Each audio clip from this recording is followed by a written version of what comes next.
Ako si Qin Haoyu, modernong gold medal sales manager. 3 araw na ang nakalipas. Nasa 5 bituin akong hotel, nakikipag-usap at nagtatawanan sa mga kliyente. Pagkagising ko, bigla akong napunta sa lugar na ito at umaasa sa pagkain mula sa matandang lalaki sa templo ng Diyos ng bundok. Talagang malas ko sa buhay. Saan galing ang mabahong pulubi? Talagang sinisira ang ganda ng Qinhuai. Tara na, tara na. Bakit hindi nyo tingnan ang mga mukha nyo sa salamin? Parang nilagyan ng harina. Kung sa modernong panahon, sino sa mga kaibigan ko ang hindi mas maganda kaysa sa inyo?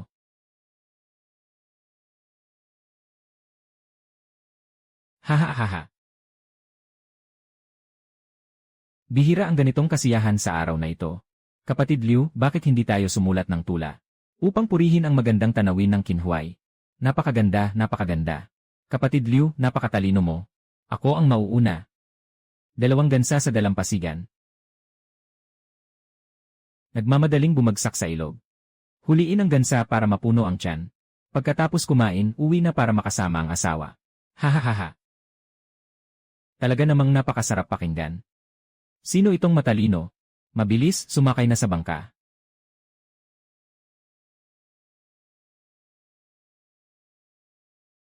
Saan galing itong mabahong pulubi? Sabi ko na nga ba, kahit magandang salita, nakasalalay sa tao ang halaga nito. Iyan mas malinis pa ang bangka kaysa sa kanya. Pottery at damit. Yung 3 linya niyong tula, bagay lang sa akin na pangpuno. Ikaw, isang pulube, bagay bang makipagtula sa akin? Hindi ako nakikipagtula. Tao ang pinag-usapan. Baligtad ang hawak mo sa pamaypay at nanginginig ka pa. Nagpapanggap ka na may tula pero 3 sukat ang ginamit. Sobrang asim na. Kung ikaw ay magpupush pa ng kalahating pulgada, baka tumagilid ang bangka. Ayos na, malapit na magsimula ang laro ng red sleeve. Kung malate ka, ikaw ang may kasalanan. Ano ba ang red sleeve? Kung talagang lalabas si Xuruoxian ngayong gabi, walang pagkakataon ang red sleeve na makasunod sa kanya. Magbigay ka ng limos sa harap ng Pinsyang Pavilion. Mas masarap pa ang mga tira doon. Swerte ng mayaman si Xuruoxian sa Pinsyang Pavilion. Pati pang-aaway may halong pabango.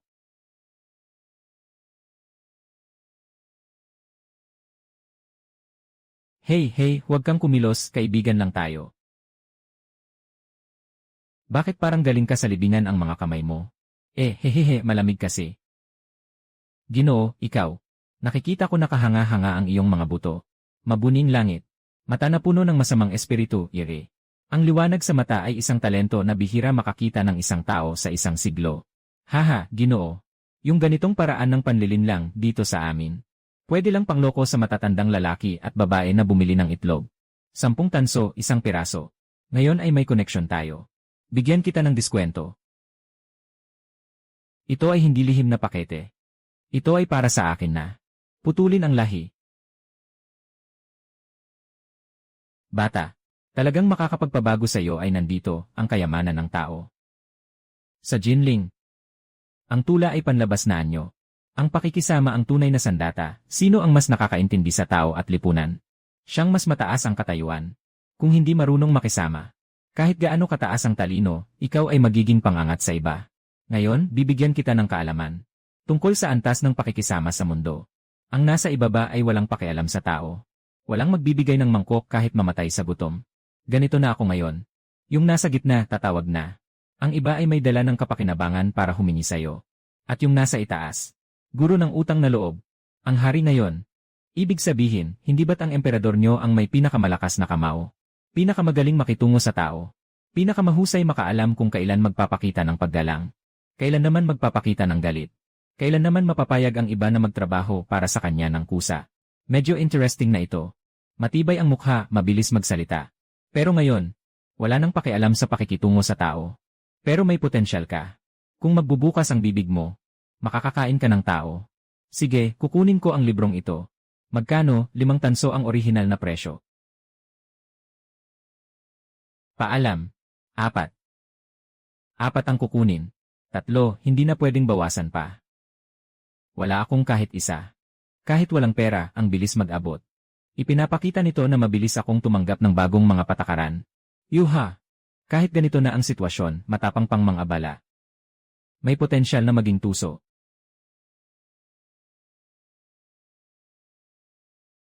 Mas matindi pa ang tono ng librong ito kaysa sa akin. Tandaan mong pumunta sa mga lugar na pinaka-nakakababa sa'yo. Mas lalo silang hindi ka pinapansin. Mas bagay silang maging unang guro mo. Hindi ko sigurado kung marunong ako ng tula. Pero sa usaping tao at mundo, dati, dito ako kumikita.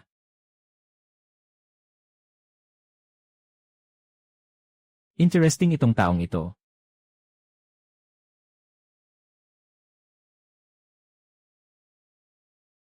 Bakit siya nandito ulit? Isang amoy ng kahirapan ang sumasakit sa mukha. Ang binatang ito ay narito rin para sa mga palaisipan ng ilaw. Kung hindi, bakit siya narito para sa iyong pagsasara? Kung makakasagot ka, magandang binata. Bibigyan kita ng barya. Kung hindi ka makakasagot, lahat tayo ay nandito para sa kasiyahan. Kung makikilala niya ang mga salita, kinain ko ang parol. Hahaha. Yung babae, kakaiba. Kakaiba nga, pero hindi siya natatakot. Sige, tatanggapin ko na. Siguraduhin mo lang, binata. Sigurado akong naiisip ko ng mabuti. Kaya ngayong gabi, ipapahiram ko sa inyo ang bibig ko. Itaas ang halaga sa sarili. Talagang matapang siyang magsalita. Napakatigas ng dila. Sana hindi ka masyadong humiga sa kahihiyan mamaya. Aklat. Unang tanong, ikalawang dalaga, hulaan ng isang salita. Masyado namang malayo ito. Paano naman ito hulaan ng ikalawang dalaga? Ito ay tinatawag na mahirap na tanong. Kahit ang mga elementarya kong estudyante, hindi ito mahihirapan. Ang sagot sa tanong na ito ay Zidiba. Ano ang sinabi mo? Ang Miss ay pangalawang anak na babae. Ang pangalawang anak na babae ay Z, hindi ba? Oh, totoo nga. Hindi ko naisip yon. Bakit hindi ko naisip yon? Siguradong nagbula lang siya. Miss, talagang nahulaan niya. Huwag magmadali, tingnan muna natin. Sige, sa susunod na tanong, kung mahuhulaan mo. Bibigyan kita ng 5 tile na pilak. Serious na ang boss. Kung masasagot niya ito, isusulat ko ang pangalan ko pabaligtad. 199, isang salita.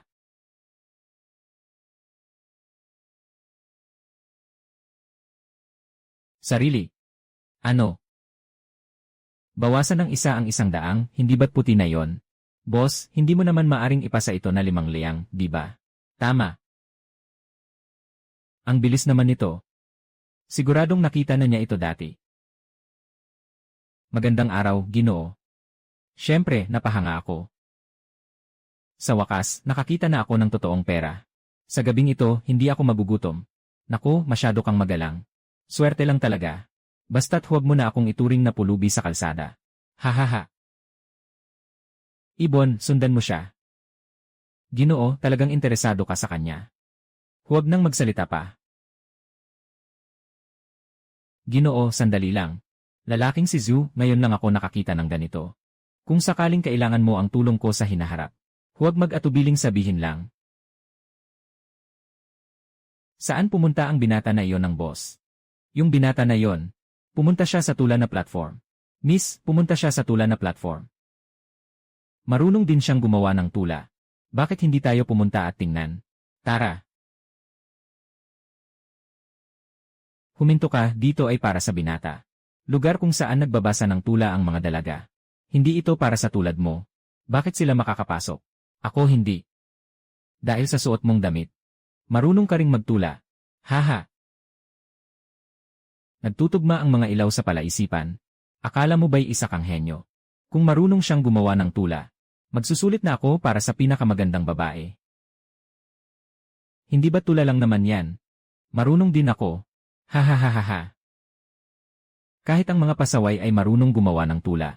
Sino ang nagsabing hindi makakagawa ng tula ang mga pasaway? Ginoong Luo. Kilala mo siya. Hindi ko siya kilala pero narinig ko na. Nakasagot siya ng isang bugtong na nagkakahalaga ng 5 leyang na pilak sa lampion stall. Gusto kong makita kung makakagawa pa siya ng tula. Kung kaya pa ba niyang gawin yon? Mga Ginoo, sinasabi ng binatang ito na siya ay marunong gumawa ng tula at nandito na siya. Bakit hindi natin siya hilingin na gumawa ng tula dito? Ginoo, mayroon akong hamon para sa'yo. Isulat mo ang tungkol sa plum. Ang paksa tungkol sa plum ay hindi basta-basta. Maraming tula na ang naisulat tungkol sa plum. Mas mahirap pang makabuo ng bago. Naalala ko pa ang tula ni Luyu tungkol sa plum. Sa anumang kaso, walang nakakaalam kung sino si Luyu sa Qinhuai Poetry Meeting. Ang manghiram ay hindi itinuturing na pagnanakaw. Mayroon na. Wow! Talagang naisulat niya. Huwag kang magmadali, baka nagkukunwari lang siya. Sa tabi ng tulay sa labas ng istasyon. Nag-iisa sa walang may-ari. Nawawasak at nagiging alikabok. Tanging amoy ay nananatili.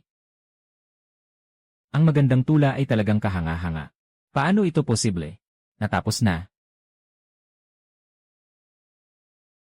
Magandang tula. Hahaha, sobra naman ang papuri. Ngunit yung kanina ay nagsabi na ang mga pasaway ay hindi makakagawa ng tula. Gusto mo bang sumulat din ng isa? Nabawi na ang itsura niya. Mga kaibigan, paki-enjoy. Magpapaalam na ako. Yung batang ito, haha. Ang saya, haha. Parang isang bad boy ang mukha. Pero ang pagsusulat niya ay puno ng kayabangan at paghihinanakit. Miss, iyon ay isang tula ng iba. Ihuhulog ito para sa kanya. Sayang naman kung dito lang itatapon. Kapag may pera, iba talaga ang lakas ng loob. Tingnan mo, talagang magpe-perform si Xuruoxian ngayong gabi. Ang pinakamagandang kortesan sa Qinhuai. Maraming mga binata ang gumagastos ng malaki pero hindi pa rin siya makita. Kung talagang lalabas si Xuruoxian ngayong gabi, maging ang mga red sleeves ay hindi makapila para magdala ng kanyang sapatos. Nandito na tayo. Hindi ba't sayang kung hindi natin makikilala ang pinakamagaling na bayaran? Talagang sayang. Miss, tingnan mo. Tingnan mo, kahit ang pulubi gustong pumasok sa ating pingsyang pavilion. Yun akala ko'y isang walang kwentang tao lang. Pumunta pa sa mga ganitong lugar ng aliwan. Alam mo ba kung ano ito, matandang babae? Pakiusap, pumasok po kayo, Ginoo. Bilis, Xiao Kong, halika at batiin ang Ginoo na ito. Mukhang maganda ang ginastos na pera. Ito ang unang pagbisita mo, Ginoo. Ako si Xiao Kong, at ako ang mag-aalaga sa iyo ngayon. Huwag kang mag-atubiling kumilos, Ginoo. Kapag pumasok ka sa pingsyang pavilion, walang dahilan para hindi mag-enjoy. Katatapos lang sa labas, nag-order na sa talahanayan. Pumasok ka. Mukhang kailangan ng ibang kakayahan para dito. Saan kaya nakuha ni Xiao Kong ang ganitong kagwapo? Bakit ka naiinggit? Bakit sobrang excited ng mga binatang ito? Mukhang lalabas na ang paborito ng ating pingsyang pavilion. Siyempre, sobrang excited ang mga binatang ito na matagal nang naghihintay. Talagang excited sila. Hindi ko akalain na magagalit si Sister Kong. Ganito talaga ang mga lalaki. Lagi silang nagpapanggap. Nasisiyahan sa bago, nagsasawa sa luma. Paglabas ni Miss Xiang mamaya. Malalaman mo kung ano ang tunay na galing.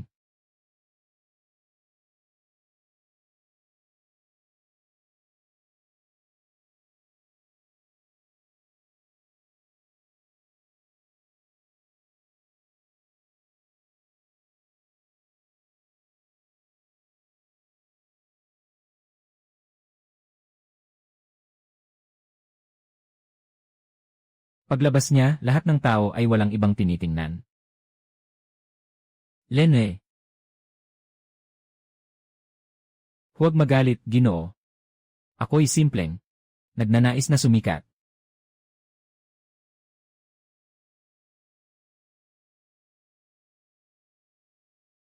Ang babaeng ito ay hindi katulad ng ibang mga babae. Ginoong Ruoxian. Anong paksa ang ibibigay ni Ruoxian ngayon? Ginoong Ruoxian. Ngayon gabi, pag-usapan natin ang Guzheng. Mas mabuti pang gawing paksa ang pakikinig sa Zheng. Sige, ayon kay Ginoong Liu. Kung sino man ang makakapagsulat ngayong gabi gamit ang paksa ng pakikinig sa Zheng, na makararating sa puso ni Ruoxian. Si Ruoxian ay tiyak na iinuman siya ng isang baso. Kung ganoon, ako na ang unang magpapakita ng kakayahan. Tumulog ang Zheng sa berde at marmol na entablado. Sa likod ng puting kamay at marmol na screen, nais na makuha ang atensyon ni Zulang. Magandang tula, Liu Xiong. Palaging nagkakamali sa pagdampi ng kwerdas. Ginoo, talagang aalis ka na. Kung hindi, ano ang hinihintay niya kundi isang taong makakaintindi?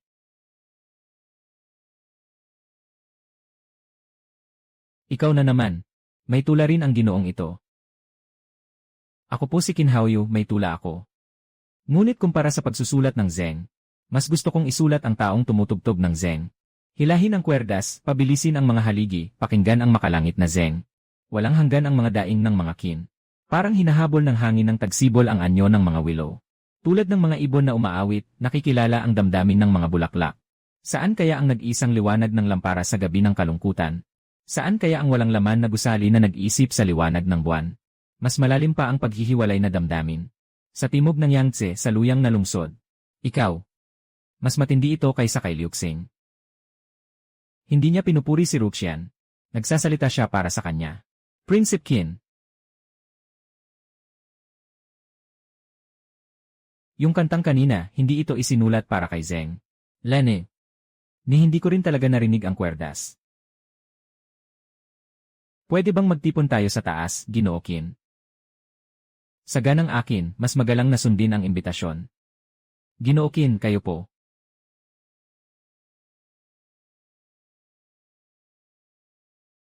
Sa loob ng bahay ni Ginoo Qin ay ang silid ni Yanjie. Ruxian. Hindi maliit ang karangyaan ni Yanjie. Ruxian.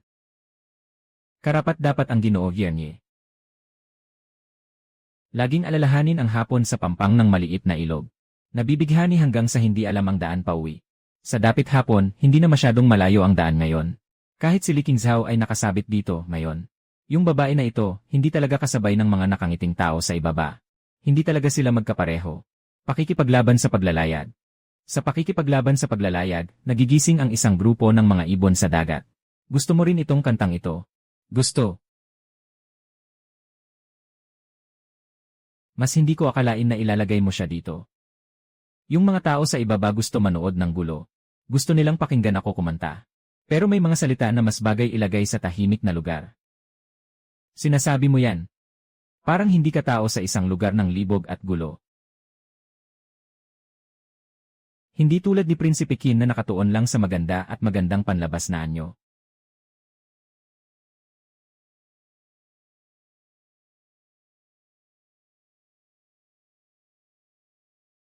Hindi ka naman ganoon ka-nervous kanina sa baba. Maraming tao sa ibaba. Sanay na ako. Iba sa taas. Bakit iba? Sa baba, nagpe-perform ako ng piano, nakikinig sila. Sa taas, may makakakita sa akin. Kaya't sa gabing ito, parang nakita ko na. Ikaw sa ibaba. Ang tula na iyon ay hindi parang isinulat para sa lahat. Talaga namang hindi ito isinulat para sa lahat. Kung naiintindihan ni Ginoong Qin ang mga salitang ito, hindi ko alam kung maaari mo bang ipangako sa akin ang isang bagay. O, hindi ko alam kung ano ang hiling ni Yanjie. Su, kung ito ay tungkol sa pag-aalay ng sarili, kailangan ko pang pag-isipan ito. Muli mo na namang pinagtatawanan si Xian, Ginoong Qin. Sige, ikaw muna. Kung nais ni Xian na humiling sa Ginoo, na muling sumulat ng isang tula para sa akin.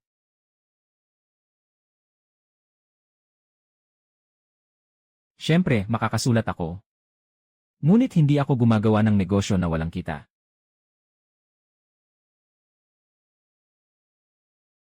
Ano ang nais ng Ginoo? Napakadali. Gusto kong kumanta ka ng isang tula ng 10 bango. Ikaw. Paano mo nasabing ito? Bakit hindi? Hindi ba't lahat kayo dito ay mahilig makinig nito? Yung mga tao sa ibaba ay mahilig makinig pero hindi ibig sabihin. Ruxian. Nambobola lang ako. Talagang gusto kitang kantahan. Ayaw ko namang mapakinggan ng mga tao sa ibaba. Pag nagsalita si Ginoo Qin, talagang marunong siyang mang-abuso. Sa'yo lang siya mang-aabuso. Hi! Sa totoo lang, naisip ko rin noon. Kung isang araw, hindi ko na kailangang kantahin ang mga awitin na gusto ng iba, kundi ang mga awitin na gusto kong kantahin. Mas magiging magaan kaya. Kung ganoon, kantahin mo ang gusto mong kantahin. At isulat mo ang gusto mong isulat. Madaling sabihin. Pero mahirap gumawa ng sariling awitin. Gaano ito kahirap? Saka, tungkol sa mga awit na ginawa ni Xianer. Maaari bang magustuhan ito ng iba? Maikli ang buhay ni Xianer. Kung ang isip ay laging nakatuon sa kung ano ang gusto ng iba, ano ang kahulugan ng buhay? Sa paggawa ng mga awit basta't gusto mo, ayos na yon. Bakit mo pa kailangan alalahanin ang opinyon ng iba? Hindi ba nakakapagod ang ganitong buhay? Palagi kang nagsasalita na iba sa iba. Iba lang ang pananaw mo.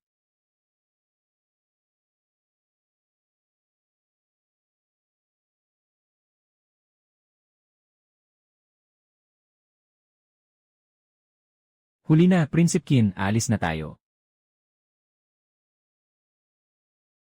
Kung hindi ka pa alis, baka tuluyan mong kantahin ang Shixiangsi. Sinasabi mo pa.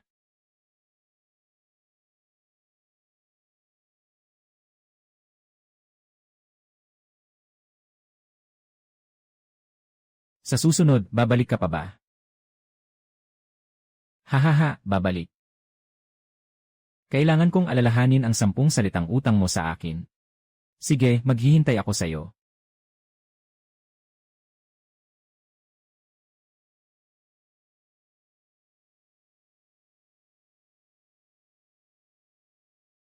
Qin Haoyu.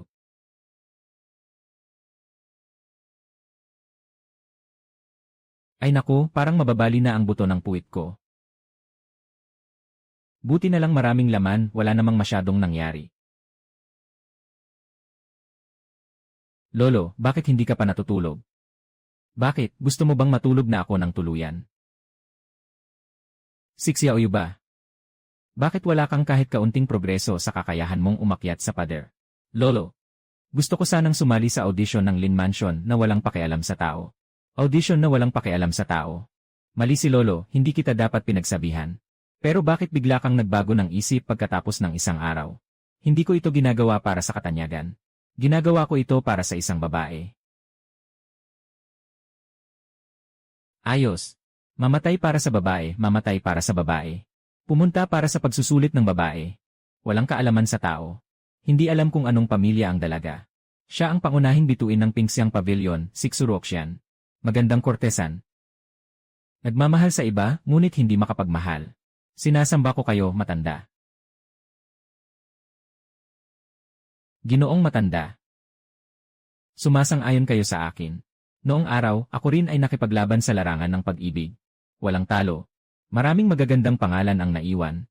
Ay, hindi na natin pag-usapan. Sa totoo lang, matagal ko nang napansin na may likas kang kakayahan sa mga ganitong bagay. Kaya bukas, magpaparehistro ako sa Lin Mansion. Pero hindi ko alam kung makakapasa ako, hahaha. Kung hindi ka makakapasa, baka hindi na makahanap ang Lin Mansion ng ibang makakapasa. Sige lang, harapin ang hamon. Kapag dumating ang tubig, takpan ang lupa. Kung bumagsak ang langit, may matangkad na tutulong. Anong pinoproblema mo? Mas importante ang matulog muna.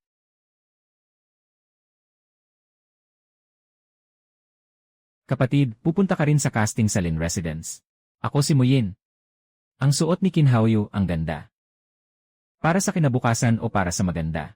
Sa totoo lang, hindi ko pinapansin ang prinsesa ng Lin Residence. Siya ang ginang ng bahay Lin. Grabe ang kanyang karisma. Matibay ang panlasa ng mga kapatid, gusto ko yon.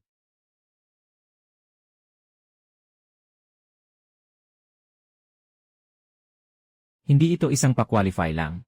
Ito ay isang paligsahan para sa ranggo ng emperador. Pangalan at lugar ng kapanganakan. Mga espesyal na kakayahan. Si Qin Haoyu ay marunong sumulat ng tula at may talento sa pagtula ng mga salitang magkatugma, subukan mo lang. Susunod na subukan sa likod ng 3 mata. Ayos, mukhang nabuksan na ang pintuan.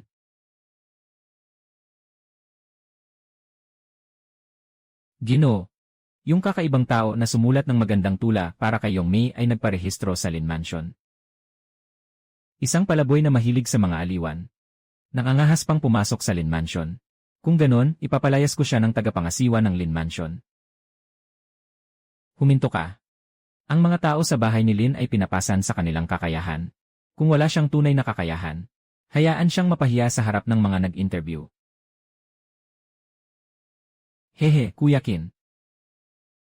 Huwag mong kainin ang sirang pansit na yan. Bumalik ka na sa bahay kasama ko. Ginoo Zhu, anong palabas yan? Noong gabing yon, binasag mo pa ang 2 palaisipan. Gusto ng anak kong Sixiangxiang na makipagkita sa'yo. Ang anak ko ay maganda at matalino. Siguradong hindi ka makakatayo kapag nakita mo siya, hahaha.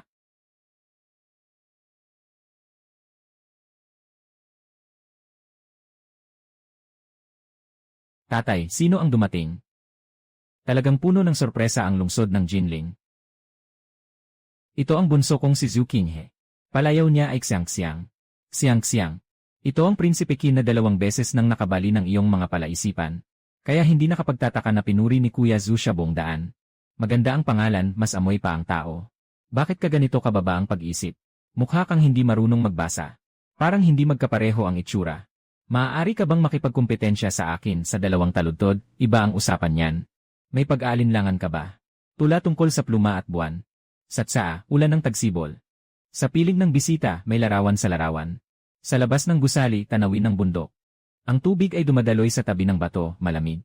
Ang hangin ay humihip mula sa mga bulaklak, amoy na bango. 10 puso ang iniisip. Iniisip ang bansa, ang hari at ang lipunan. Sama-samang humanga. Humanga sa bulaklak, humanga sa buwan, humanga sa bango. Ikaw, pinapahirapan mo ako.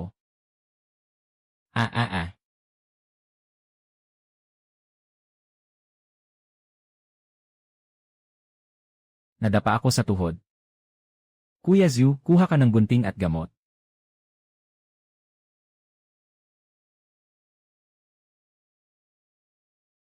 Masakit, hindi ko mapigilan, hinahawakan mo ako. Ayos lang, may lakas pa akong makipagsabayan. Walang nagligtas sa sarili. Natapos na ni Kuya Zhu ang kanyang mga bagay. Hindi ko alam kung interesado ka bang makipagtulungan sa akin sa isang malaking bagay. Gaano kalaki? Kasing laki nang makuha ang lahat ng mga talento at mga tao sa mataas na posisyon sa Jinling. At ilagay sila sa ating bulsa. Kuya Zhu, ang gusto kong gawin ay para sa mga talento at magaganda sa Jinling na magkaroon ng magandang anyo. Lugar ng talino at talento. Salo-salo sa itaas. Pangalawang palapag na lugar. Ikatlong palapag para sa mga pinaka-maimpluwensyang tao. Madaling pumasok pero mahirap umakyat. Gustong mag-iwan ng obra at magbayad ng membership fee. Ito ay possible. Kung magtatagumpay o hindi nakasalalay sa talento kundi sa sitwasyon. Sila mismo ang maghahanap ng paraan para makapasok. Pero kailangan natin ng malaking gusali. Mabibenta ko ang lahat pero aabot lang ng 500 tile. Para makabili ng gusali, kailangan ng hindi bababa sa 5,000 tile. Kaya't kailangan muna nating kumita ng mabilis. Magsusulat ako, maghahanda ng papel mayong gabi. Bukas, sisimulan ko na. Kailangan nating makuha ang unang kita na ito. Kaya nitong paraan. Pero mapapahirapan si Kuya. Kung ayaw kong mapagod, hindi ako magpapangalan na Qin.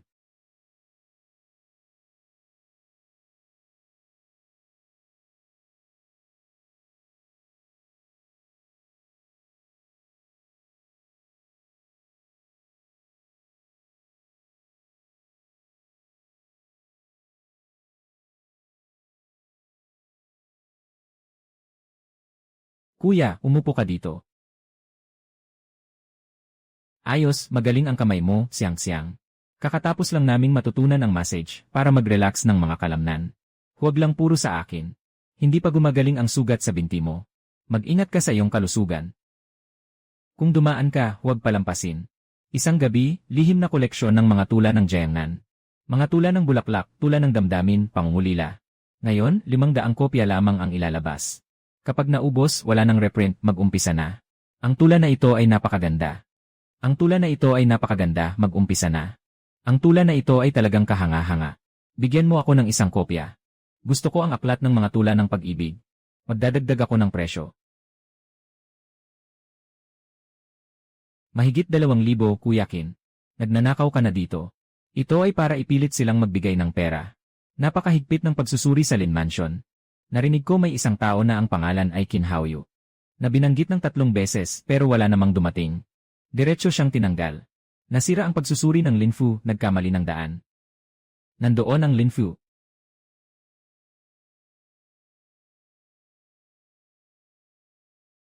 Tumakbo ka pa kaliwa. Kapag kumikita, dapat maayos ang kamay. Pero kapag nag-exam, buhay ang nakataya. Haha. Nawasak na ang pagsusulit sa palasyo. Anong ginagawa mo ngayon?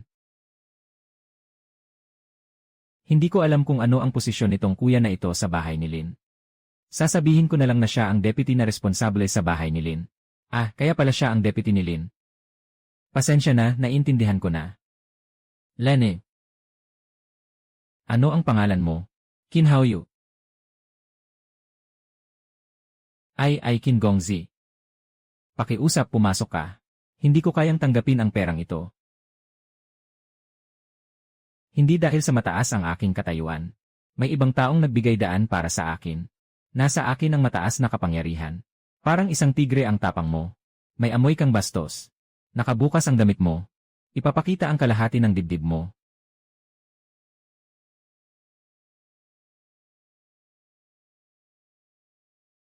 Sabi ng Diyos-Diyosan, chismis lang.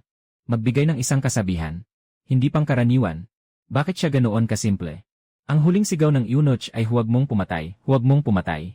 Sinasabi mong hindi tama. Siyempre, hindi tama. Dapat mapanatili ang ugat.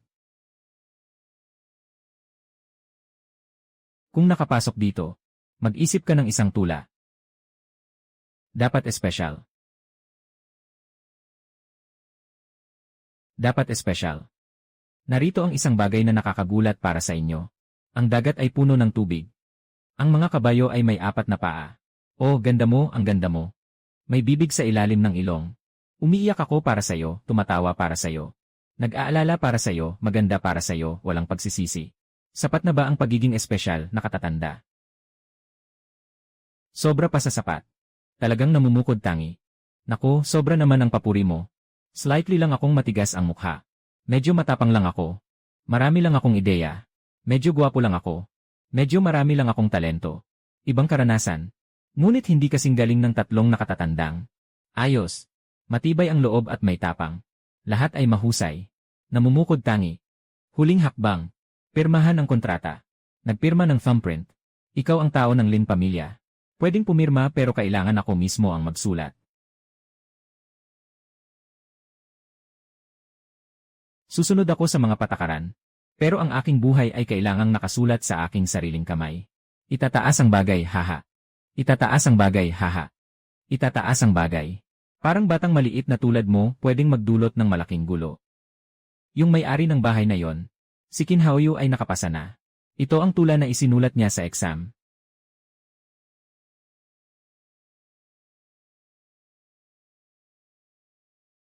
Sige, dalhin ko na lang at sunugin. Ako na mismo ang mag-init. Pumunta ka na sa likod bahay at paluwagin mo muna ang lupa. May-ari ng bahay.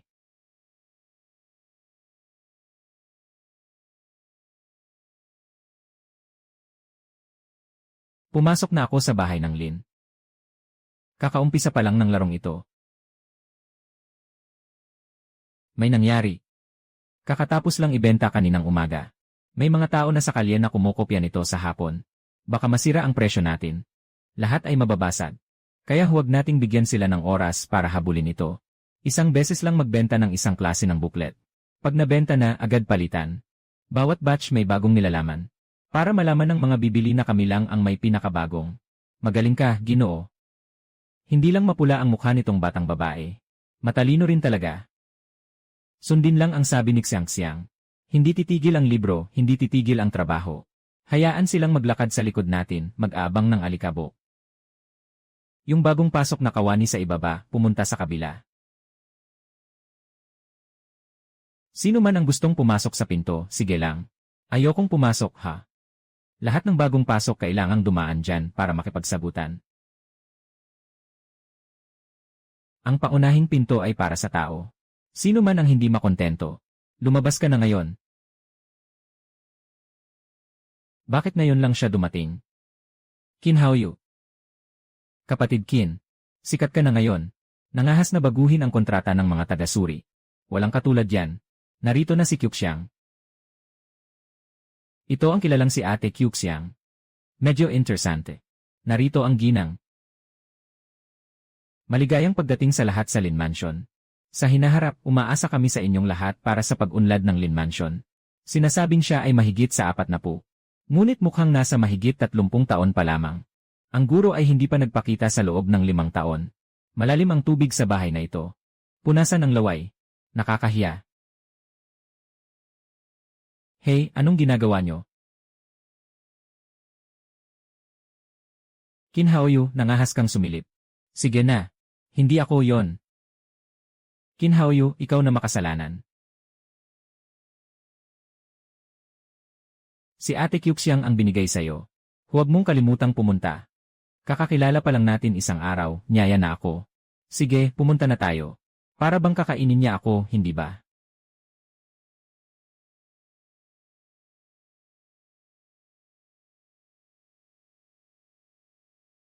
Kyuxiang.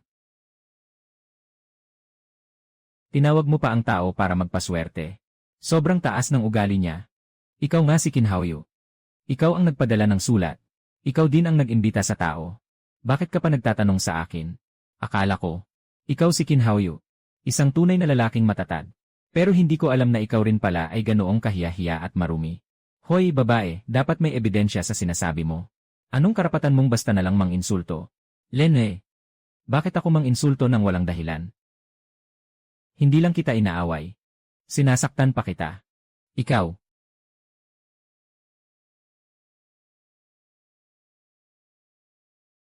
Hoy, bakit ka basta na lang nananakit? Sinasabi ko na ikaw ang ganitong uri ng makasalanan. Hindi ako nanghihimasok. Kailangan ko pang masaktan sa iyong sipa. Karapat dapat ka dyan. Lene.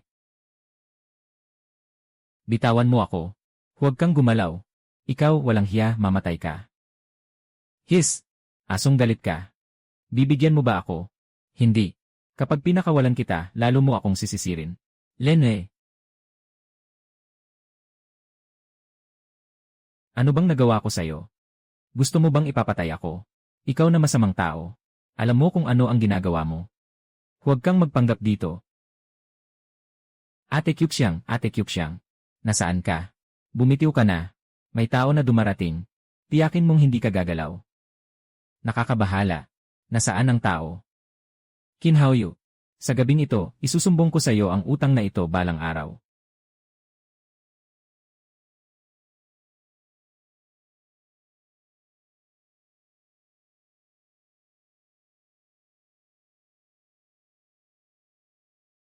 Bakit napinsala ang labi mo? Maraming lamok sa gabi. Pumipili ng mga delikadong lugar para kumagat. Pakiusap, magpahinga ka para sa akin. Sinasabi ko na ako'y may lagnat at nahihilo. Hindi makatiis sa hangin. Ano bang ginawa mo kagabi? Huwag masyadong magtanong. Pagbalik ko, pakakainin kita ng karne.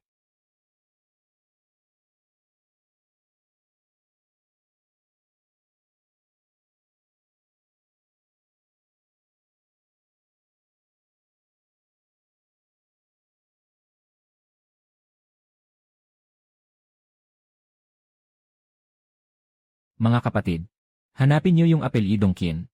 Pagtatanggalan ko siya ng mga binti.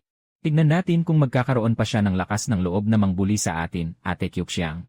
Huwag na, tama na. Hindi ako si Qin Haoyu. Walang bumalik na Qin ngayong gabi. Supervisor, kagabi may babaeng pumasok. Binugbog kami ng husto. Hindi umuwi si Qin Haoyu buong gabi. Walang makitang kasagutan.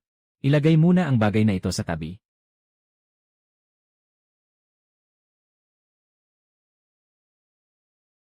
Ginoong Qin. Ginoong Luo, hinahanap niyo ako. Haha, ang aking bunso ay magkakaroon ng pagtitipon ng tula sa isang buwan. Nakita ko ang iyong tula ilang araw na ang nakalipas. Talagang nagustuhan ko ito. Kailangan talagang imbitahan kita. Nakaayos na ang lugar para sa pagtitipon ng tula. Maraming magagandang lugar sa Jinling. Pero kailangan itong maging maganda at sapat na malaki. Talagang mahirap hanapin. Kung makakahanap ako ng lugar sa loob ng isang buwan. Ginoong Luo, sana'y payagan mong ang pagtitipon ng tula ay gawin sa akin. Sa ilang araw, gaganapin ang ritual ng aking anak na babae. Gusto bang gamitin ni Ginoong Qin ang pagkakataong ito? Sa pagtitipon ng tula na inorganisa ng aking anak na babae. Upang mapataas ang reputasyon ng iyong samahan sa tula. Umaasa akong matutulungan ito ng Ginoong Luo. Tinitiyak ko sa aking pagkatao. Na bago ang pagtitipon ng tula, ay maayos na ang dekorasyon ng samahan sa tula. Upang salubungin ang kaganapang ito. Lanan. Napakalaki ng kontribusyon ni Ginoong Qin sa mga tao ng Jinling. Ako, sa aking katandaan, Ano ang dahilan para hindi sumang-ayon? Maraming salamat, Ginoong Luo, sa pagtulong. Hahaha.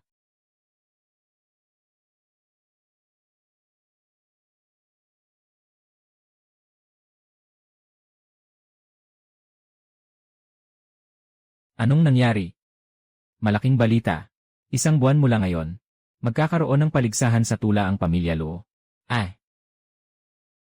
Kung talagang maisasama natin ang event na ito sa ating samahan ng mga mahilig sa tula, yung mga prinsipe at prinsesa ng Jinling, alam na nila ang tungkol sa iyong reputasyon. Alam ko na. Naiintindihan mo ba? Kailangan ng maayos ang gusali ng mabilis. Ganoon din ang iniisip ko. Si Kuya Zhu. Nasa labas siya, naghihintay sa'yo. Sabi niya may nakita siyang gusali. Gusto kanyang dalhin para tingnan.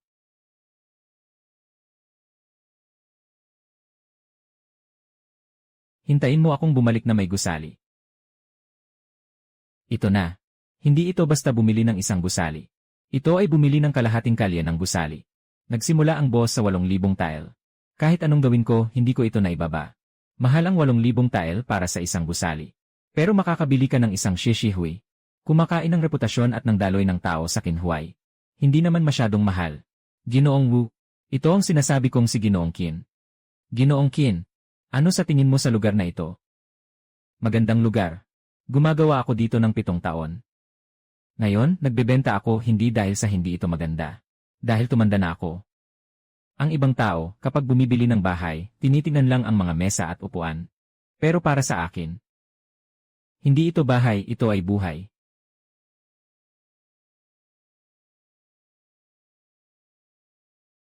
Hindi ako nagbebenta ng bahay na walang laman. Gusto ko lang makahanap ng taong tunay na makakakuha nito. Boss Wu, kung pera lang ang ibibigay ko sa'yo, sinasayang ko lang ang bahay mo. Maglalabas ako ng 5,000 liang. Ang natitirang 3,000 liang ay hindi isasama sa pagtawad. Ito ay bilang bahagi mo sa gusaling ito. Ay! Anong ibig mong sabihin? Ibig sabihin, ako na ang mamamahala at mag-aayos ng gusaling ito para kumita. Ngunit hindi ko aalisin ang salitang Jiu Zongxian. Hindi ba't ako ang bumili sa'yo? Ay ipagpatuloy ang pamumuhay kasama ang gusali. Sa hinaharap sa pasukan ng unang palapag, iiwanan ko sa kanya ang pinakamaliwanag na lugar.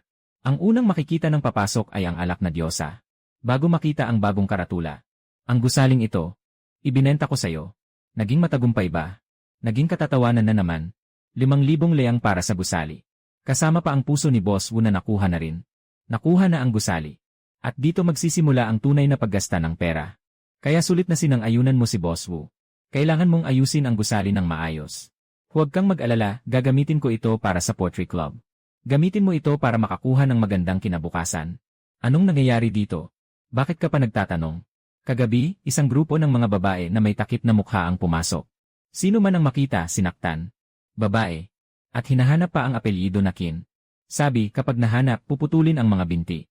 Mali na pagkaunawa. Ano bang nangyari sa iyo at kay Kyuxiang? Ang maling pagkaunawang ito ay halos nagdala sa aming 7 sa panganib. Nahihirapan ka, kapatid. Tandaan ko ang galit na ito. Darating si Mufang. At tiyak na ipapaghiganti kita. Ngayon, ikaw ay bahagi na ng Linfu. Siklab ng mga dalaga. Hindi ko kayang lumapit sa iyo ng masyado. Baka hindi ko na makamit ang magandang kapalaran. Sa halip, baka magdala pa ako ng gulo at kapahamakan. Ganito na ba kaseryoso? Ito ay itinuturing na magaan. Noong nakaraan, may isang walang hiya na pumasok sa tahanan. Naka-offend siya sa pinuno. Inilok sila sa dormitory ng mga babae. Hulaan mo kung ano ang nangyari. Anong nangyari? Simula nung lumabas siya, nagbago ang ugali niya. Nanginginig tuwing makakita ng babae. Ganap na tanga na siya. Ang dalaga sa pamilya Lin ay sobrang baliw na talaga. Sobra ba akong naging masyadong mahigpit kay Kyuxiang noong nakaraan? Kapatid, mag-ingat ka sa sarili mo.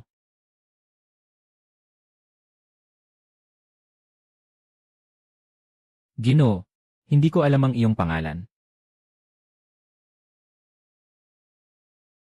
Hahaha. Ako si Guan Qing. Sa bahay, tinatawag nila akong Lao Yu. Ginoong Yu, ano ang responsibilidad mo sa Lin Mansion? Hahaha. Ako'y matanda na. Salamat sa pag-aalaga ng Ginoo. Hindi na kailangang gumawa ng mga mababang trabaho. Ngayon ay tumatanggap na ako ng pensyon at namumuhay. Saan mo ako dadalhin? Wala ka namang gawain. Ano ang dapat kong gawin? Hindi ako ang pumili sa'yo. Ito ay utos mula sa itaas. Kulang ng katulong sa likod bahay para alagaan ang mga halaman. Nakita kong matalino ka. Kaya tinawag kita. Ayos lang. Tinawag akong pumasok sa Linmanor. Nandito ka para maging tagapangalaga ng bulaklak. Ito ang magiging tirahan mo mula ngayon. Ano sa tingin mo? Ang hardin na ito ay hindi basta-basta. Ito ang paborito ng ating Ginoo. Kung aalagaan mo ang mga bulaklak, mas mabuti pa kaysa sa makipag-ehersisyo sa mga magaspang na tao. Ito ang iyong trabaho. Gusto ko. Strange, bakit ganito katahimik sa mansyon ngayon?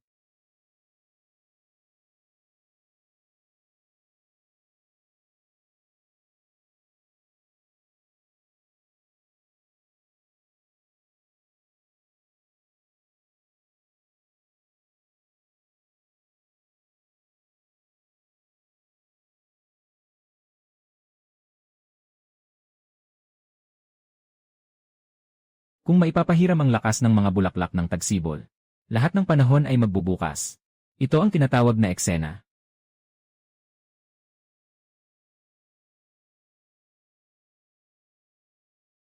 Sino ka? Sino ang nagbigay sa iyo ng pahintulot na gawin ganito ang aking hardin? Tinanong kita, sino ang nagbigay sa iyo ng karapatan na galawin ang mga bulaklak na ito? Huwag kang magmadali, ako ay. Tumahimik ka. Ikaw, isang alipin, ay naglakas loob na sirain ang likod bahay na ito. Si Rain, aking nililigtas ito. Iligtas. Inalagaan ko ang mga bulaklak na ito ng ilang taon. Isang araw lang, ganito mo akong sinira. Ito ang tinatawag na tulong. Ngayon ay namumulaklak ang mga bulaklak ng tagsibol. Ang tag-init, taglagas, at taglamig ay lahat patay na tanawin. Ililipat ko ang sanga. Kapag naging maayos na, makikita ng hardin ang 4 na panahon. Inuy, kalokohan. Bakit ako magtitiwala sa'yo? Hindi ako magtitiwala. Dumating ka sa loob ng ilang araw. Tawagan mo sila. Dalhin mo ang taong baliw na ito. Pakinggan mo muna ako. Lumayo ka. Kapag nagsisigaw ka ng tao, hindi ko na ito maipaliwanag sa buong buhay ko. Alam mo ba kung sino ako? Alam, anak ng pamilya Lin. Huwag mo akong hawakan. Akala mo ba gusto kong humawak? Kung talagang gusto kong saktan ka, hindi na sana ako nakipag-usap sa iyo kanina. Ang sinira ko ay ang ilang sanga sa harapan. Ang gusto mong palitan ay ang buong tanawin ng iyong hardin. Basta makalabas lang siya sa pintuang ito. Tapos na ako.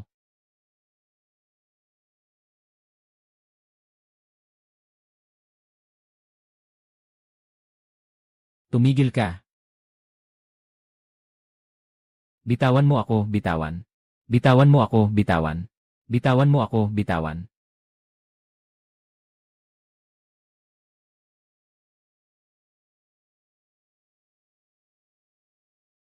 Ikaw. Matapang ka ba?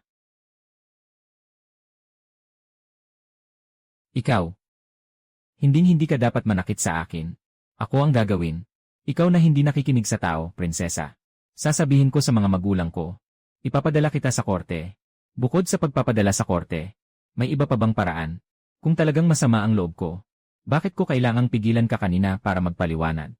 Sa pag-aalaga ko sa mga bulaklak na ito, nais kong magbunga ang isang hardin sa lahat ng panahon. Hindi ko sinasadyang sirain ang iyong pinaghirapan. Huwag kang magbibintang. Sino ba ang makakapagpatubo ng mga bulaklak na namumukadkad sa lahat ng panahon? Kaya ko bang gawin ito? Bigyan mo naman ako ng ilang araw. Ngayon talaga kitang palalayain. Sinasabi mong niloloko mo ako. Kahit 10 bibig ko, di ko kakayanin. Ganyan mo ba akong inaapi? Ikaw. Ikaw nga. Ano? Sa tabi ng ilog Kinhuay, nag-aawit ng tula. At ang taong sumulat ng tula tungkol sa dagat ay ikaw.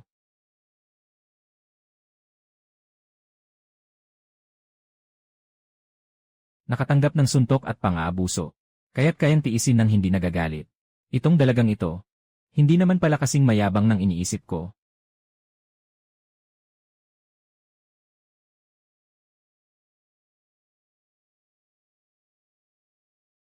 Kapatid na Kin, huwag ka nang sumulat.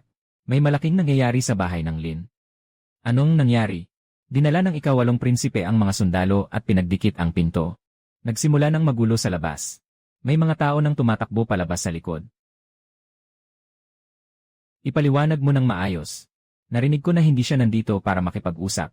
Nandito siya para magalit. May dala pang 3 matitinding tauhan.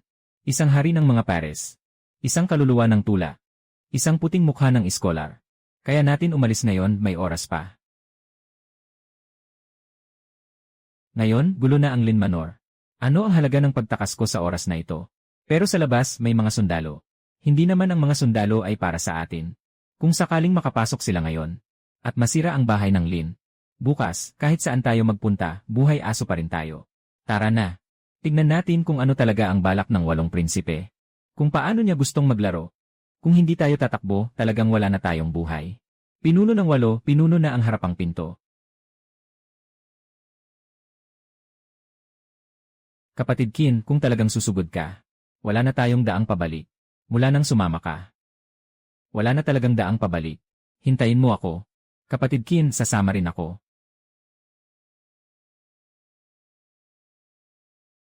Talagang hindi ka nagkamali, gusto kita, mo. Halika. Hindi ba't isang buhay lang ito? Walang iba kundi ang mamatay. Wala nang iba. Isang tapos na. Naku, grabe. Hahaha, ang tapang mo, kapatid mo. Ngunit sa oras na ito, hindi tayo pupunta para mamatay. Sa halip na yon, tumulong kami sa pagligtas sa Linfu mula sa kagipitan. Linya Datu. Mabuting intensyon ko na nagdala ng tao para makipagpaligsahan. Hindi mo ba mapapalampas ang ganitong paggalang? Siyempre, maaari tayong makipagpaligsahan. Pero matanda na ako. Matanda na ako. Kaya ipapadala mo muna ang anak mong babae.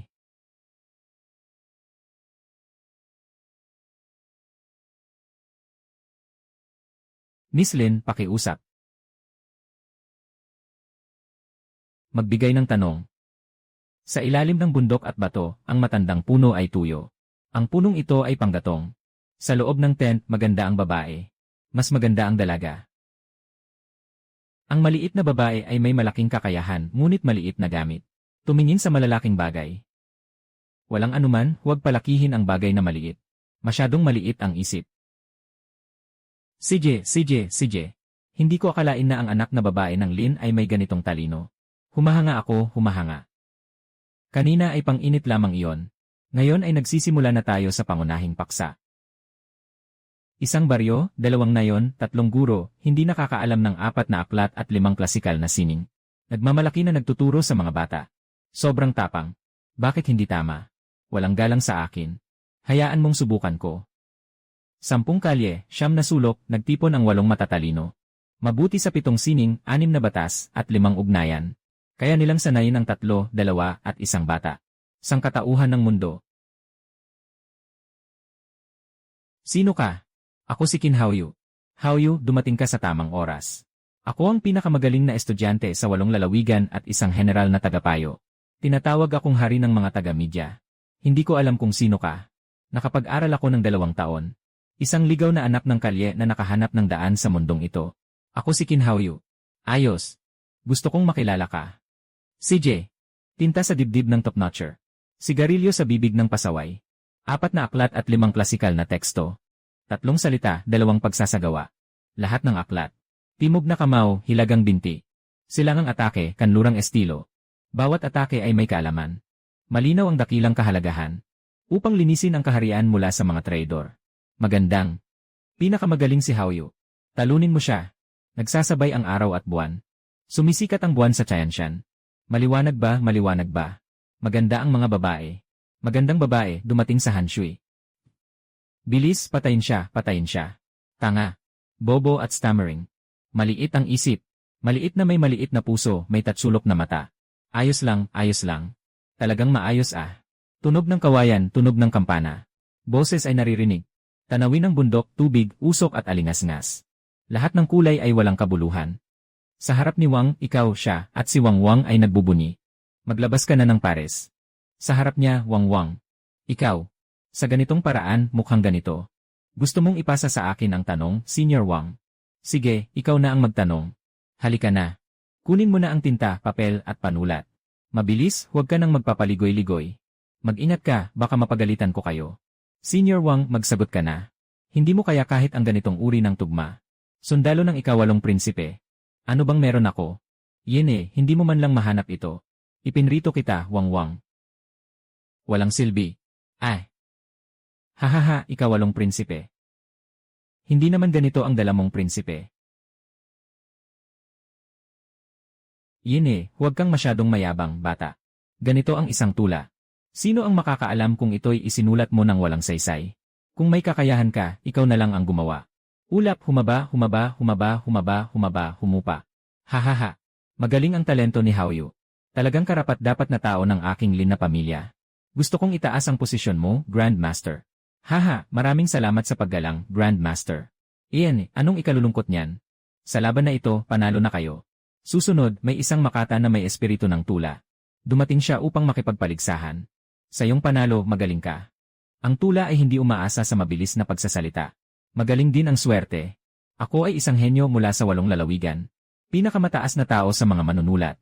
Siyang espiritu ng tula. Tinutukoy siyang espiritu ng tula. Hindi ko alam kung mayroon kang palayaw sa larangan ng tula. Mayroon ka bang palayaw sa tula?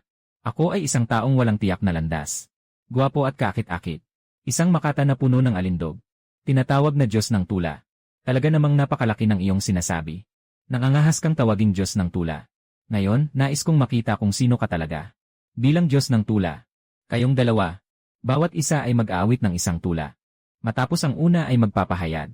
Ang isa pa ay kailangang sumulat. Ng isang tula na katulad ng uri.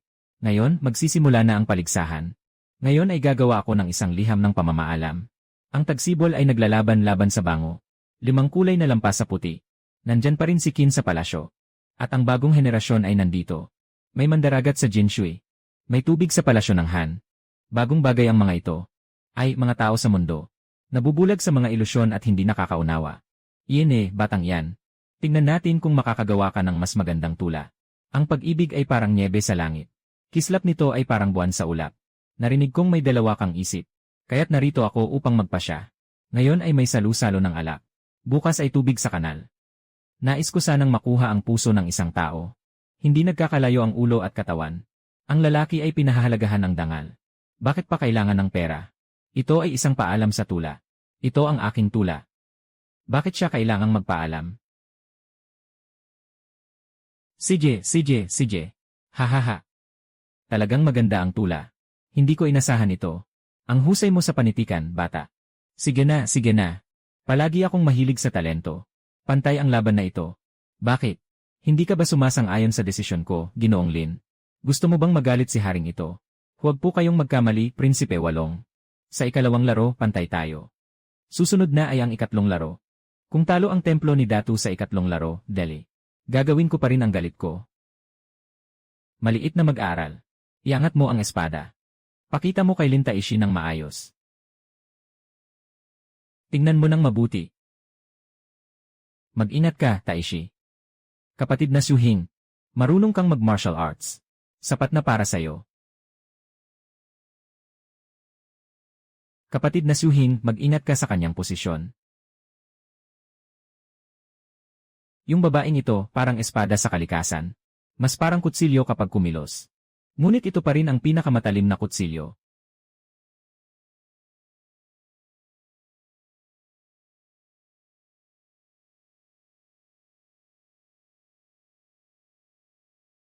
Mga walang silbi. Haha, hindi ba sinabi ng prinsipe na magagalit siya?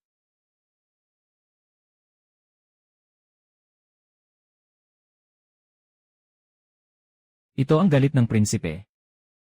Tara, bata, tandaan kita. Tandaan mo, para hindi na ako kailangang magpakilala ulit sa susunod. Haha. Gantimpala. Walang may iwan ngayon. Gantimpala. How, ang galing mo talaga. Yung pares na yun at yung tula ay sobrang astig. Qin Haoyu. Simula ngayon, itataas bilang kasama ng 2 ginoo na nag-aaral. Nasa mataas na antas. Si Qiuxiang ay nakagawa ng mabuti para sa kanyang Panginoon. Itataas sa mataas na antas. Ilalapit sa akin para maging tagapagsalita. Hao Jie. Napakaaga ngayon Kuya Hao, kapag may oras ka, sulat ka naman ng tula para sa akin. Magbigay daan muna. Ngayon ay tumaas na ang ranggo ni Lolo. Huwag kang mahuli, hindi maganda. Haha.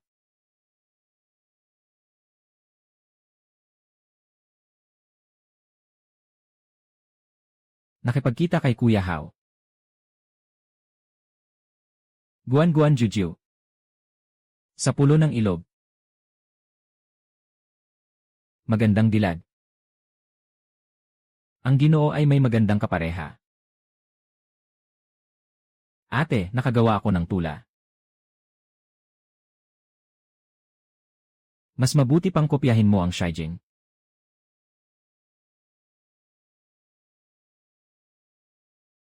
Gusto mo bang magpahinga? Kung gusto mo, sundin mo ang itinuro ko sa'yo.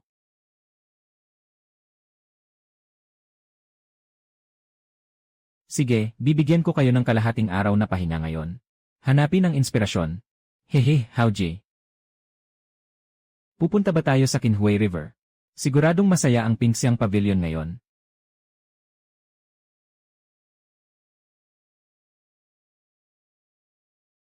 Ay naku, mga Ginoo, dumating na kayo.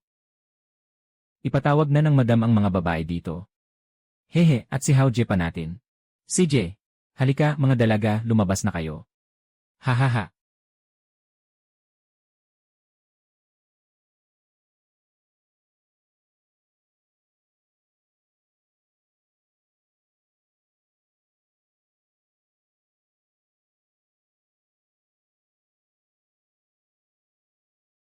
Ay, anong nangyari?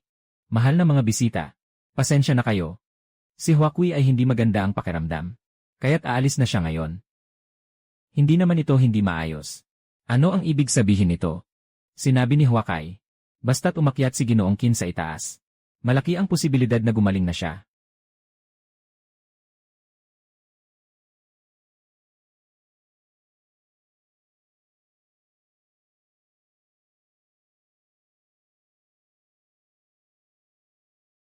Nasa itaas si Ginoong Qin, mangyaring pumasok.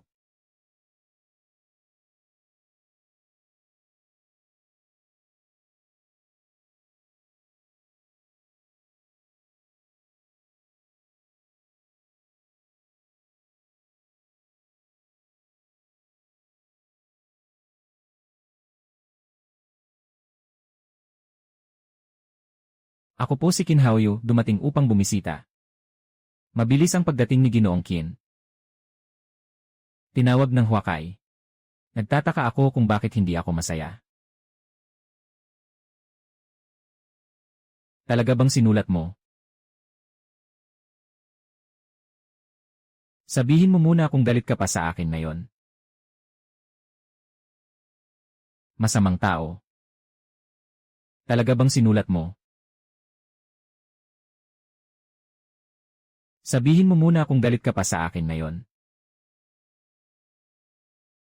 Masamang tao.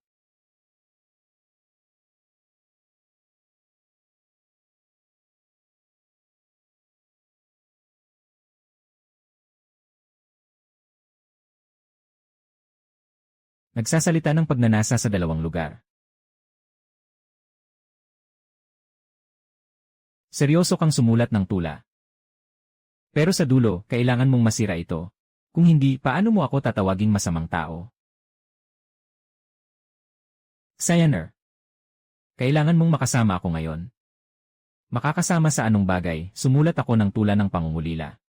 Dapat kang magbigay sa akin ng isang tula ng pangungulila. Ngunit ngayong gabi, hindi lang kita maririnig na tumutugtog. Sasamahan kita sa isang awit ng Xiao Hizeng. Subukan mo at malalaman mo.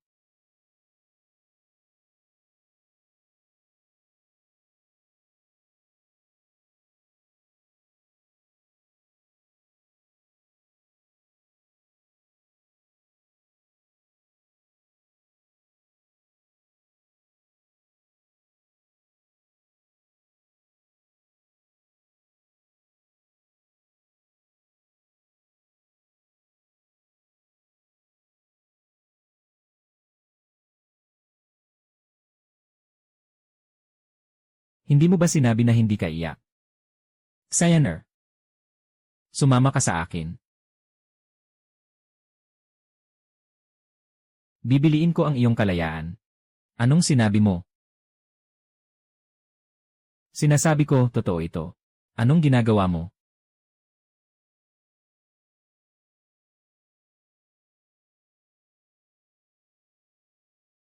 Roxian, pakinggan mo ako, ipapaliwanag ko. Sayaner. May sinabi ba akong mali? Wala kang mali. Pagod lang ako.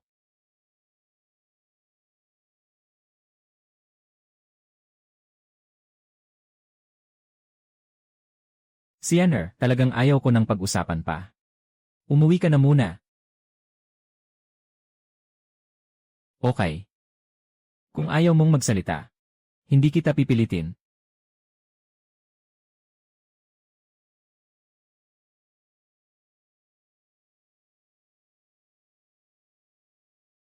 Bakit kailangan mong sabihin yan?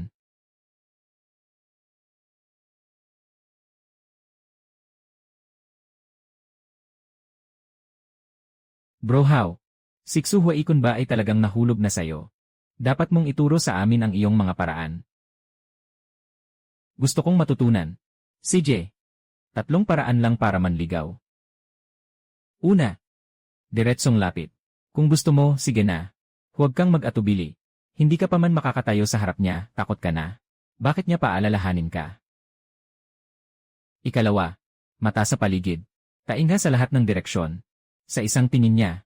Sa isang salita niya. Sa isang pagtigil. Lahat ng iyon ay may lihim. Marunong tumingin. Doon mo lang malalaman kung may puwang ka sa puso ng iba. Pangatlo. Ay. Matigas ang mukha. How J. Talagang hinahangaan kita ng buong puso. Paggalang. Ay parang umaagos na ilog. Walang katapusang. Huwag kang masyadong magbiro, bata. Mabilis tayong bumalik. Baka hinahanap na tayo ni Taishi at ng kanyang misis.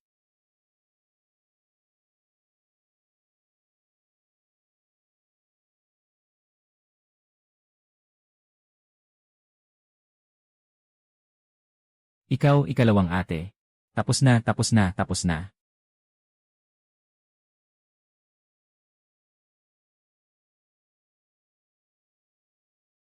Bakit kayo galing sa labas ng ganitong oras? Naghahanap ng inspirasyon. Nahanap ang inspirasyon sa isang kabaret.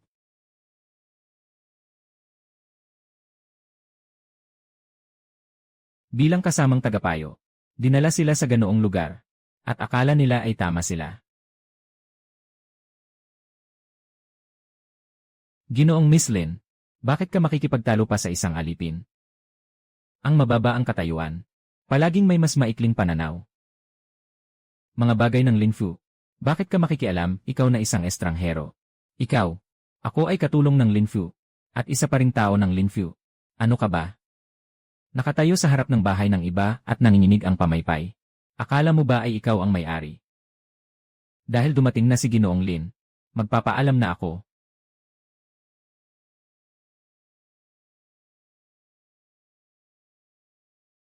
Sa susunod, ipaalam mo sa akin.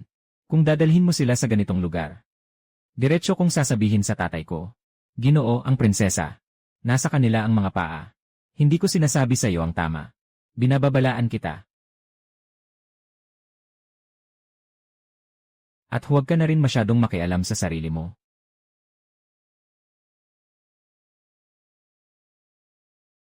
Ulit na naman yan.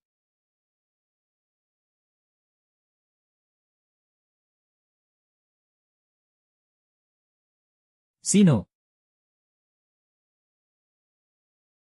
Diyos ang babae. Matamis ang dila.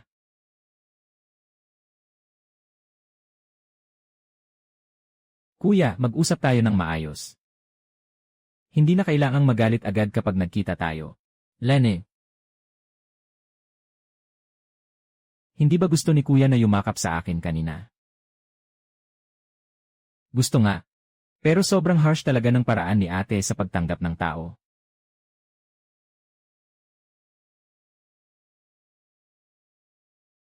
Ngayon gabi, nang galing ka sa Pingsiang Pavilion. Mukha mong hindi maganda ang itsura. Sinundan mo ako. Gusto mong walang makaalam. Maliban na lang kung wala kang magagawa. Kuya, kung gusto mong muling niyayakap si ate, unang-una, tanungin mo muna ang sarili kung matibay ang loob mo. Kuya, tanungin ka ni ate at sagutin mo.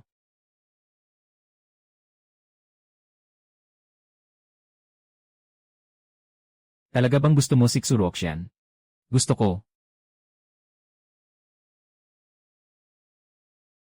Kung ganun, mas mabuting itigil mo na agad. Bakit? May mga tao na nakikita pero hindi mahawakan. Sino ka ba talaga? Kapag may kakayahan ka na, saka ka magtanong sa ate.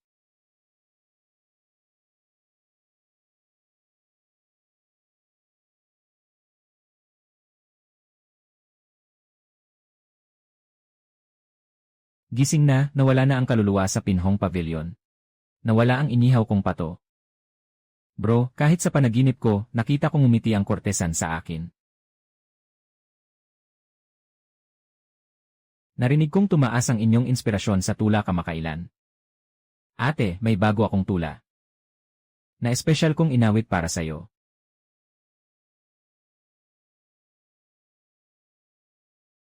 Ito rin ay dapat matutunan ng mga nag-aaral. Hindi ba maganda ang tula? Maganda ang tula. Mataas din ang talino ng binata. Sa hinaharap, huwag na silang turuan ng mga kalokohan. Ay! Bakit parang mas galit si ate? Hindi siya galit kay Shai. Kaya mo bang alagaan ang bulaklak na ito, Haoje? May paraan din ba sa pag-aalaga ng tao? Depende sa kung sino ang aalagaan. Paano kung ako ang alagaan mo? Kamakailan, may magnanakaw ng bulaklak sa lungsod, Haoje. Ngayon ay espesyal na inimbitahan ng Grand Tutor ang isang eksperto pumasok sa palasyo. Talaga bang ganito kababalaghan? Narinig ko na nasira na nila ang ilang dalaga. Pili lang ang pinipili nilang mas bata. Kaya't maghigpit kayo ng pinto sa gabi. Kung sakaling dumaan siya, saka kayo mag-inyay. Panahon na. Pupunta muna akong kumain. Mahalaga ang buhay. Magnanakaw ng bulaklak na Siksu Roxian, babae na nakasuot. Talagang magiging masaya ang lungsod ng Jinling. Ay!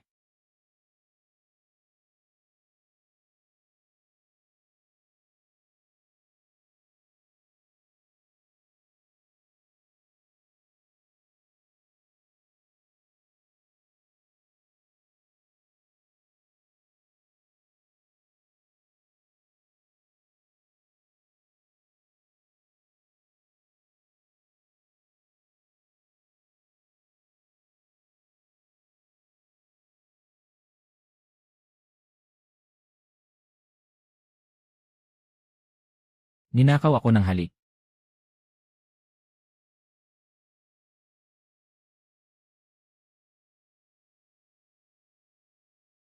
Ay!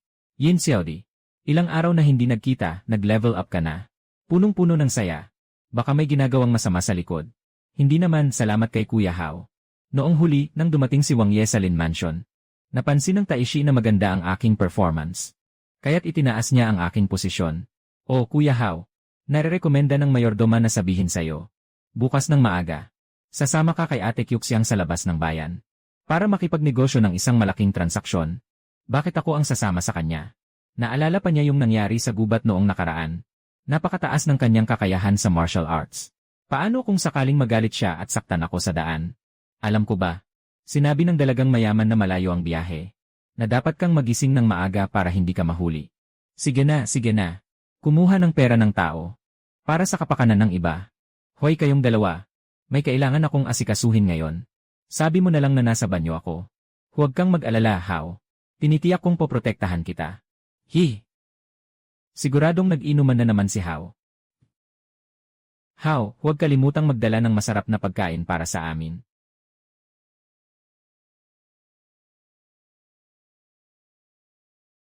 Anong tinitingnan mo? Hindi marunong magbasa. Bawal ang mga walang ginagawa. Magsialis na kayo, huwag kayong makasagabal dito. Itong karatula ay para sa mga walang ginagawa. Hindi ako walang ginagawa. Sa suot mong iyan, mukhang wala kang ginagawa. Alam mo ba kung kanino ang kainan na ito? Ito ay pag-ari ng sikat na Qin Gongzi. Kung hindi ka paalis, sasaluhin kita.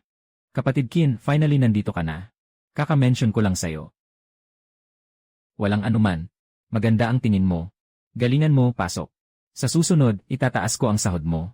Huwag pumasok. Huwag pumasok. Boss, pumasok na kayo, huwag pumasok. Pasensya na po, hindi ko po nakita si Taisan, huwag pumasok. Amoy.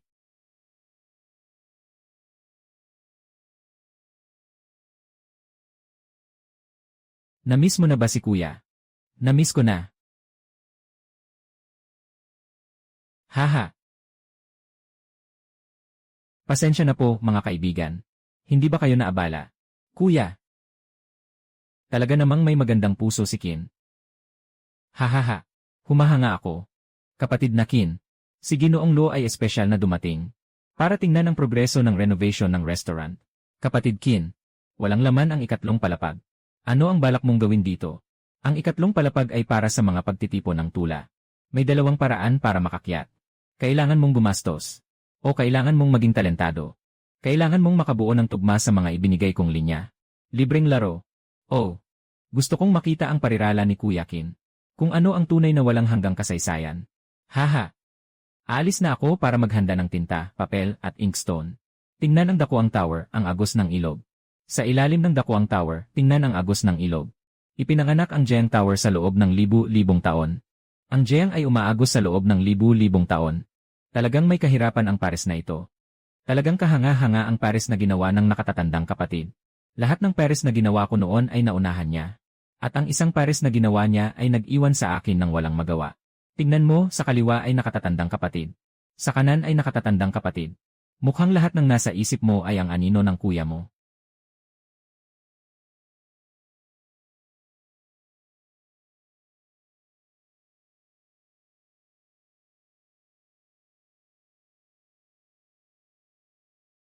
Kuya Zhu, pakiusap, ilagay mo ang dalawang kopyang ito. Sa kaliwang bahagi ng pintuan sa ikatlong palapag. Naiintindihan ko. Haha, talagang kahanga-hanga si kapatid Qin. Talagang henyo si kapatid Qin. Ako'y nahihiya na hindi ko kayang makamit ito. Talaga namang nag-aral ako ng ilang tula at aklat. Nakatamo ng kaunting talino lamang. Kung ikukumpara kay Ginoong Lo, tiyak na malayo ang agwat. Kapatid Qin, masyado ka namang mapagpakumbaba. Saan ba? Hindi ba't si Ginoong Qin ay talagang muling isinilang na isang makata mula sa nakaraan? Akala ko may angking talino ako. Pero mayong nakita ko si Ginoong Qin. Pakiramdam ko ay walang laban sa puso ko. Malayo ang nararating. Ikaw, paano mo naisip ang isang napakahirap na tugma? Hey, itago natin ito.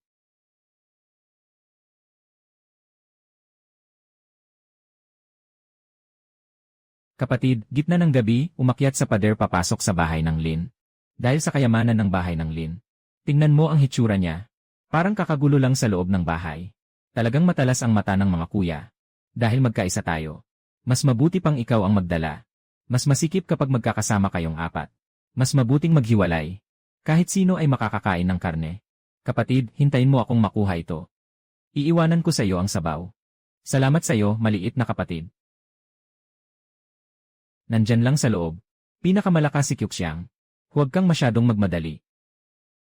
Sino ang taong iyon? Pumunta ako. Binilin mo sa akin, batang ito. Nagnanakaw ng mga bulaklak, pumasok na sa bahay. Tulong, may pumasok na magnanakaw ng bulaklak. Makinig kayong lahat, 4 na magnanakaw ng bulaklak ang pumasok. Pinakamapanganib sa panig ng ginang at ng binibini. Protektahan ang ginang. Protektahan ang binibini. Sunggaban mo siya.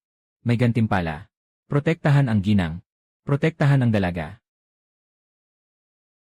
How you, bilis.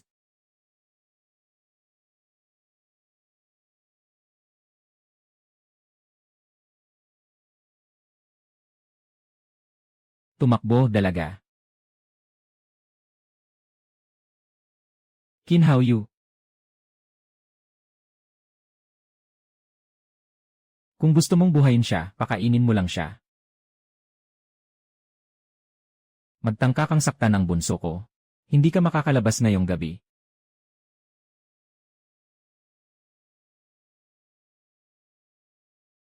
Ginoo. How, sa wakas gising ka na? Gaano katagal akong nakatulog?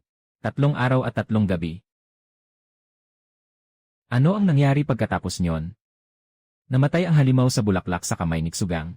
Yung natitirang dalawa ay nahuli ni Kyuxiang at Sugang. Yung mandirigma sa gitna ng bulaklak ay nakataka sa kabuluhan.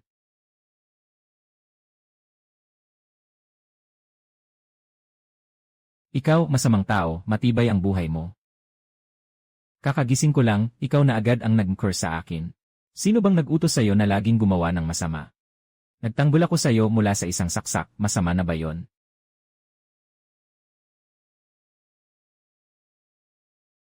Galing ito sa Pingxiang Pavilion. Ipinadala ito ni Xuruoxian para sa'yo. Mukhang may lakas ka pa rin.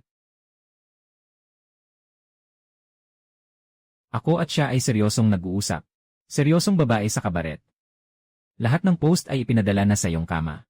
Seryoso pa rin ba? Ginoo, huwag mong sabihin yan tungkol sa kanya.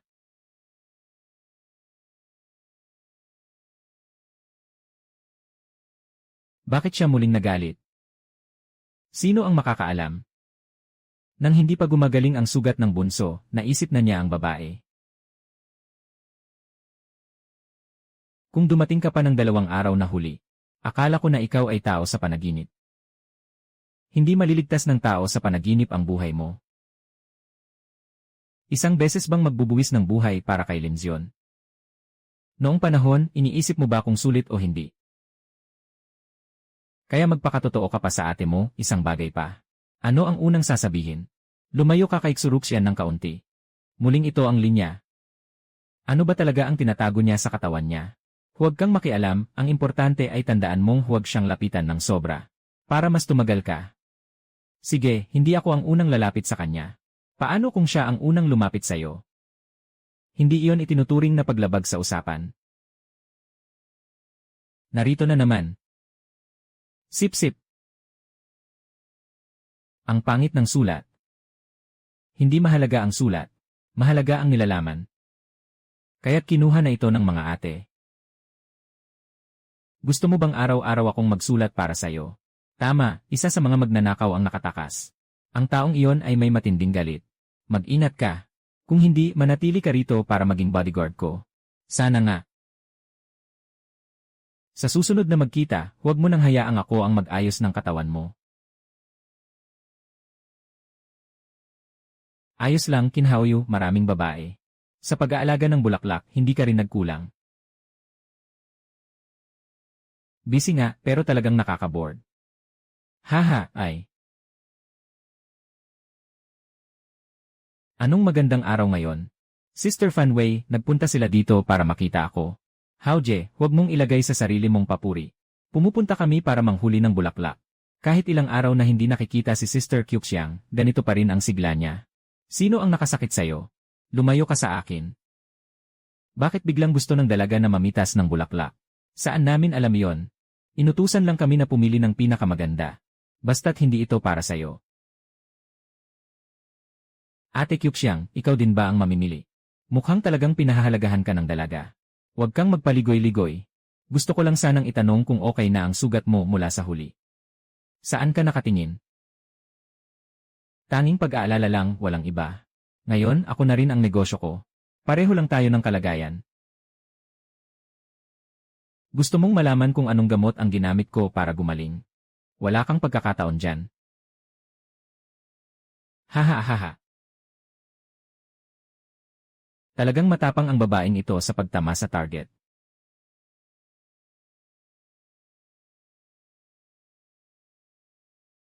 Ayos, Ginoo, talaga namang pinanindigan mo ang grupo natin ngayon. Big Brother, kailan ka pa dumating? Iniisip mo na ako. Palagi kitang iniisip.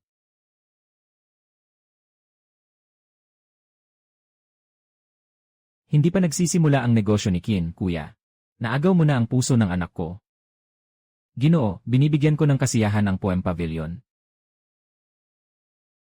Big Brother, bakit suot mo pa rin ang damit na ito? Haha. Kayo ang mga bida ngayon. Pwede akong magsuot kung anuman.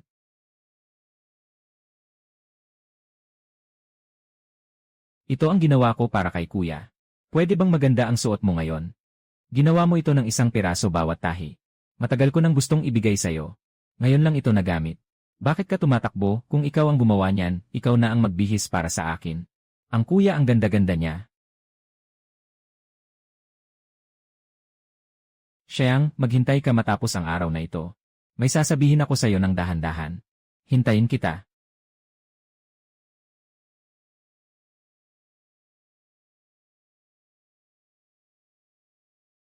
Ang kuya nasa ilalim, maraming customer. Kayang-kaya nilang maghintay sa aking kandungan. Hindi pwedeng palaging tumakbo palabas nito. Nakaalis ka noong nakaraan. Babalik ka pa ba ngayon? Hindi na ako alis.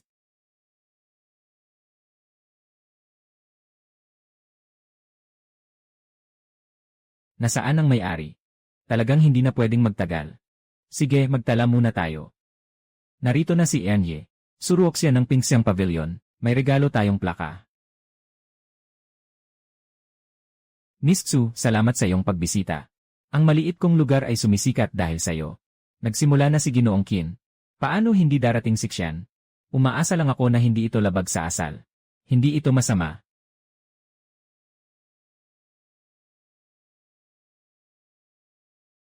Halika, ipakikilala ko kayo.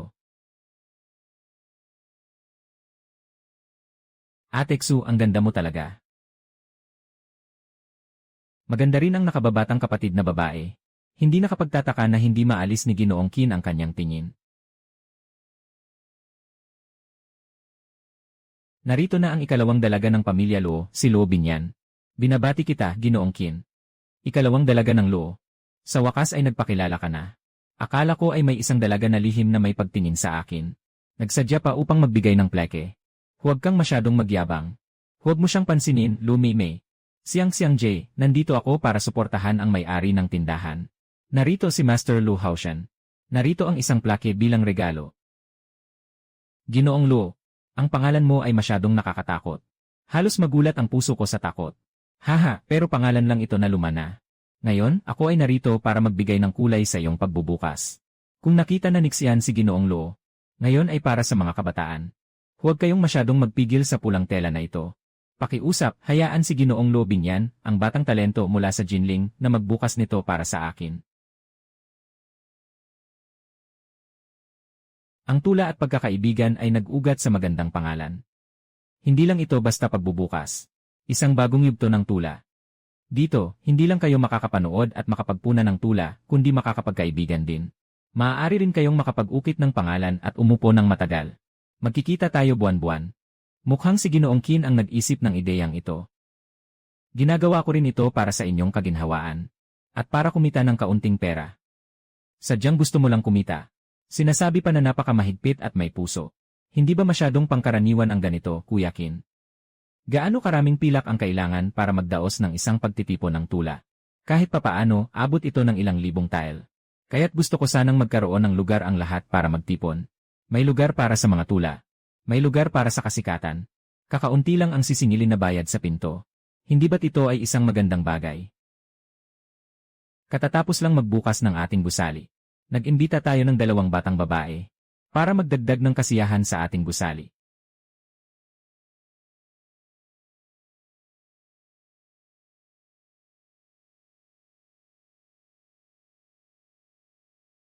Paano pa nga ba siya nakarating? Pumunta rin ang prinsesa ngayon. Talagang nagdadala ng karangalan ang Poetry Pavilion ko. Kailangan ko bang magpaalam sa'yo bago ako pumunta? Saan naman ako magpapakita ng hindi maganda? Hindi ka ba nagpapagaling sa bahay ni Lin? Paano naging sa tabi ng Qinhuai River ka agad? Ang ganda ng panahon ngayon. Lumabas muna ako para makahinga. Mas gumagaling na rin ang sugat ko. Akala ko lumalabas ka lang para magpahinga. Pero pala may balak kang makipagkita sa isang matagal ng kakilala. Kung si Anye, Lin ay darating. Tiyak na magiging mas masaya ang Shiwanj. Lin, pakiusapan na pumasok. Kapatid, nandito ka rin pala. Mr. Ma, matagal na tayong hindi nagkita. Palagi kitang naiisip. Kapatid, masaya akong makita kang maganda ang iyong kalagayan ngayon. Nakapagpahinga na ako. Sobrang maasikaso ng pag-aalala ni Ginoong Ma. Ganito talaga dapat ang pagkakaibigan. Kung sakaling maging pamilya tayo sa hinaharap. Kung may problema ka, huwag mag-atubiling lumapit sa akin. Kailangan pa rin nating pakinggan ang ama. At ang nais ng ina. Masyado pang maaga para kay Ginoong Man na magsalita. Walang problema, kaya kong maghintay. Sa mga pulang tela sa pader na ito. Nakatago ang mga palaisipan sa mga pariralang may tugma at mga kasabihan. Sino ang makakasagot? Sa itaas ng Tsayuan Pavilion may mas mahirap pa. Haha!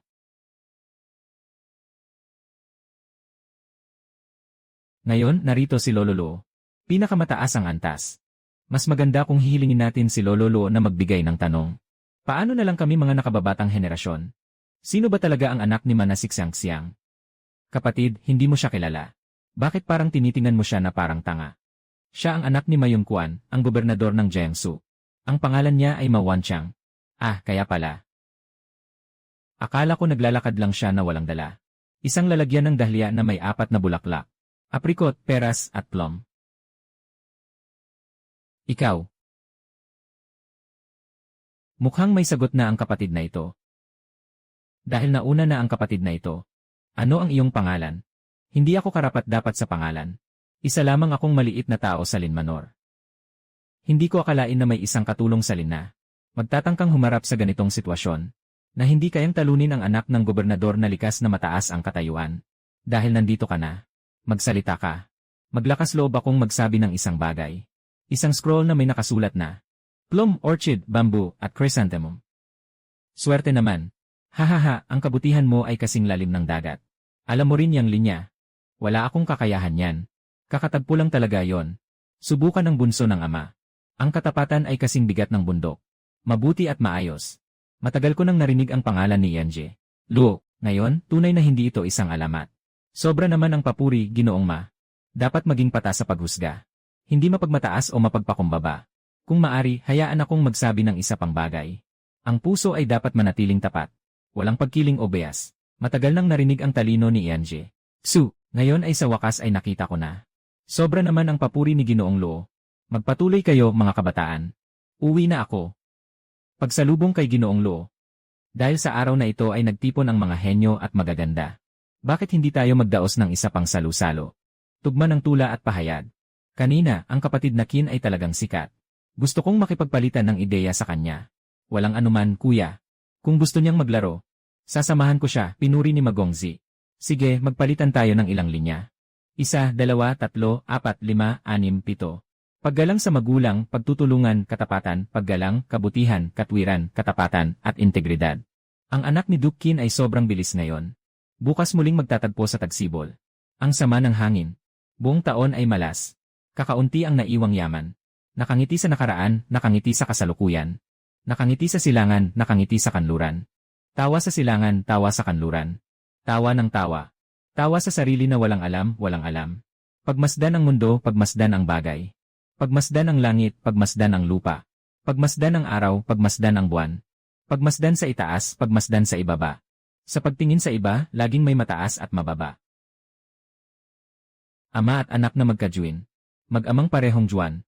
Asawa at ginang, manugang at ginang. Asawa at manugang ay mga ginang. Si Mubufan, ang juwan ng nakaraang taon. Katatapos ko lang magtanong ng walang ina. Huwag magalit, Ginoong Ma. Si Mo, handang makipag-usap. Ito ay para sa pwesyong yuyuan na magbigay ng kulay. Ako si Mubufan, narinig ko na mabilis mag-isip si Kin. Nais mo bang makipagpalitan ng ilang taludtod sa akin? Dahil interesado si Jinshimo. Siyempre, makikipag-ugnayan ako. Tumingin sa langit, tumingin sa araw. Ang langit ay may puwang, tumingin sa langit. Mahirap humingi ng tulong. Lahat ay nahihirapan. Mahirap humanap. Maganda. Hiyaw, sigaw, hikbi, hapdi sa lalamunan.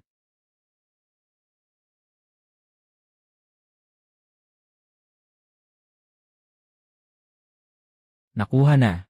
Ako'y nag-iyak habang ang luha ay umaagos sa ilog siyang hanggang sa dagat. Sobrang nagulat na talaga siya. Si Prinsip Kin palagi nagsasabi na swerte lang daw siya. Pero talagang napakatamang pagkakataon nito. Sa laban na ito ngayon. Para sa akin, ito ay isang bagong karanasan. Kapatid Kin, kung may oras ka sa susunod. Magtatanong ako muli. Huwag kang mag-alala, Ginoong Mo. Magaganda ang mga tula mong ito. Halos napigilan mo ako. Ang hangin ng Tagsibol ay nagdadala ng init sa tuso. Libo-libong pintuan at bintana ay nakatanim sa araw. Libo-libong pintuan at bintana ay nakatanim sa araw. Sige, sasagot ako. Huwag kang tumawa sa digmaan. Ilang tao ang nakabalik mula sa digmaan sa mga nakaraang panahon. Siyang-siyang, nakita mo ba?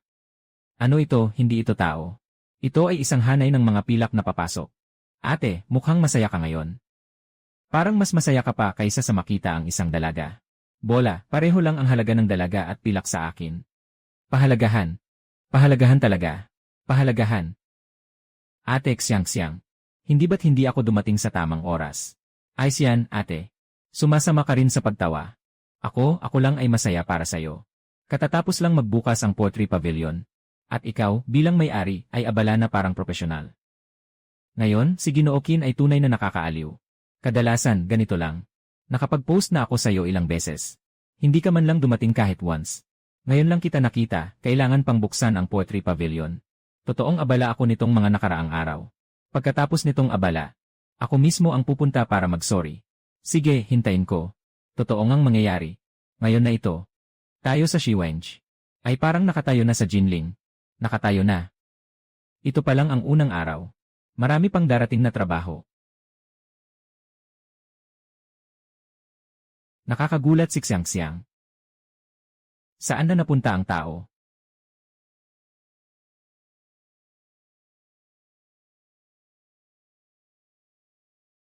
Hinahanap ko ng matagal.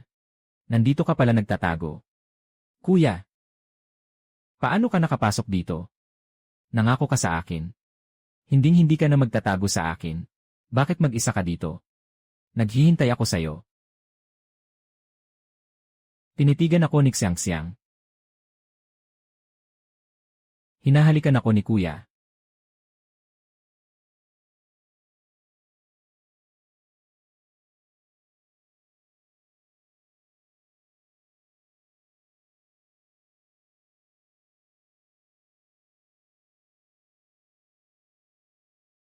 Xiangxiang. Bakit hindi ka pa matulog ng mas matagal, Kuya? Nasa malayo ka kasi. Kaya hindi ako makatulog.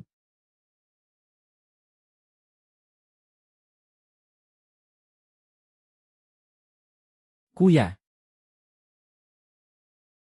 Nasaktan ka. Hindi masakit, gusto ni Xiangxiang na yakapin ako ng ganito ng kuya.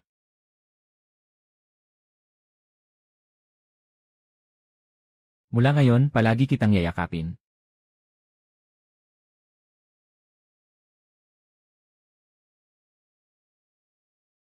Lumapit ka dito.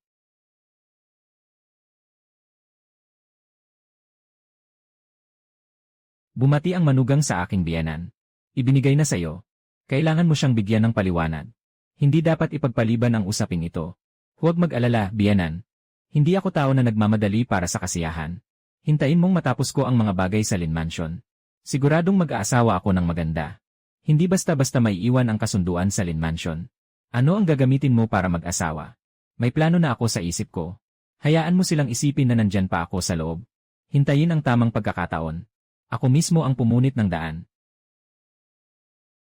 Talaga namang hindi ka basta-basta.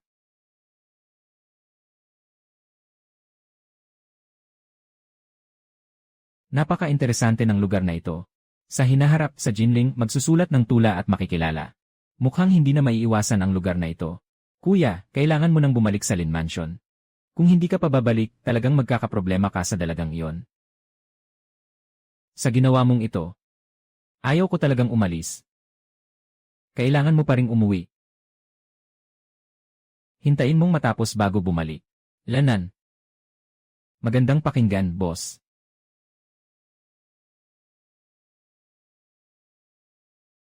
Umalis ka, lumayo ka. Nagmamadali kang ipanganak muli. Marunong ka bang maglakad?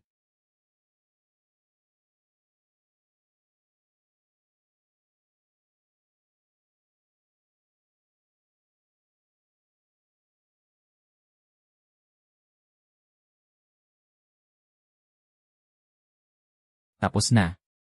Parang talagang sinaksak ka sa dibdib ngayon. Ay. Mga Ginoo. Gabi na pero nagbibihis pa rin kayo ganito. Para saan, naghahanap ng inspirasyon? Hauje, ikaw pa rin ang nakakaalam. Maglibot na lang tayo. Huwag mong banggitin kay ate. Okay lang kung hindi mo ito babanggitin. Kailangan naman ng kaunting bayad para sa pananahimik, di ba? Ipinagkakatiwala ko sa iyo ang buhay ng magkapatid na Hao. Wala akong nakita. Sige, ingat ka sa daan. Huwag mong talagang isama ang inspirasyon sa iyong pamilya. Lenan. Kapatid na engkantada. Bakit ka nandito?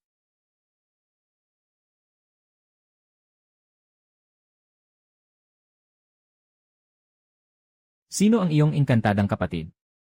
Ako ang nagsasabi, ang dalaga. Sa buong pamilya, Lin. Sino ang karapat-dapat sa apat na salitang ito?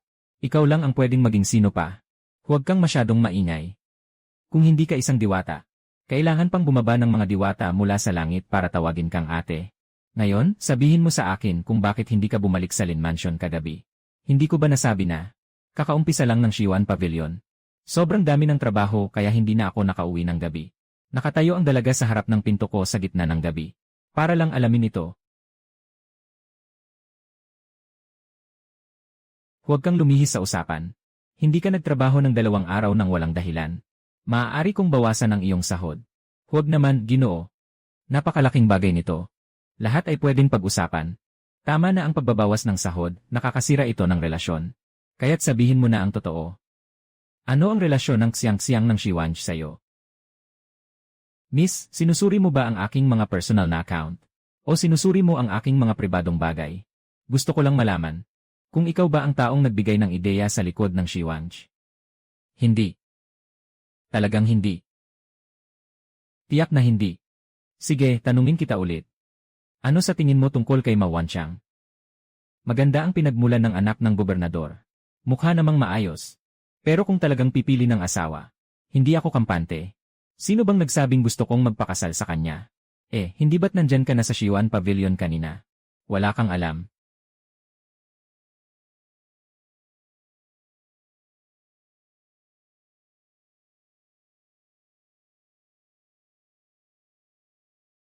Naghintay ang ate mo sa'yo ng matagal ngayong gabi. Ngunit hindi ka bumalik. Kung patuloy kang maglalakad-lakad, maaaring hindi na ako maging masaya. Isang harang sa pinto. Isang sulat na naiwan. Mukhang talagang magkakaroon ng bagyo sa bahay na ito.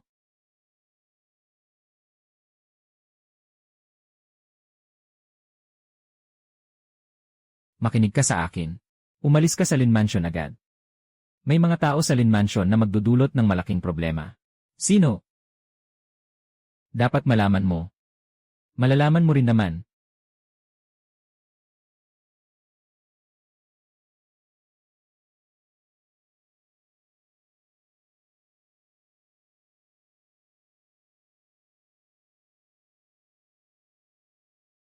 Yung bagay na balak mong gamitin ay talagang magagamit. Sundin mo lang ang ginawa mo. Pwede ko bang subukan ito mismo?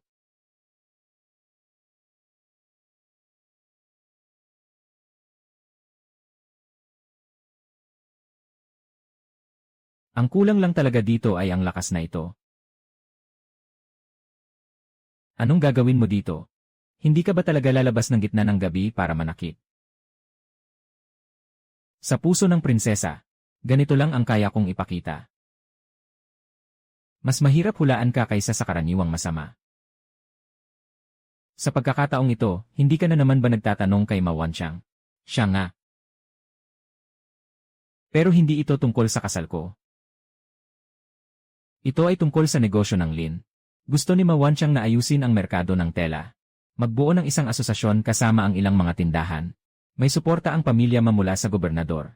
Karamihan sa iba ay magbibigay ng respeto. Pero kung pumasok ang pamilya Lin, di maiwasang maipit. Kung hindi ka papasok, lalabas ka rin. Ibig sabihin, ngayon, hawak niya na ang kapangyarihan at pangalan. Gusto pa niyang gamitin ang pagkakataong ito para kontrolin ang Lin Manor. Kaya tinanong kita. Mayroon pang mas madaling paraan. Magpakasal ka na lang sa kanya. Nagiging isang pamilya ang mga Lin at Ma. Walang sinuman ang kailangang magplano laban sa iba. Anong oras na ba? Sinasabi mo pa ang ganitong bagay. Sige na, hindi na kita pinapagtawanan. Kung may iba akong daan, hindi na sana kita hinanap. Sige, sasabihin ko na ang seryoso. Kung talagang gustong gamitin ng pamilya Ma ang pagkakataon sa negosyo ng tela, mas mabuting magpalit ng daan. Hindi ito tungkol sa paglipat sa ginagawa na ng iba.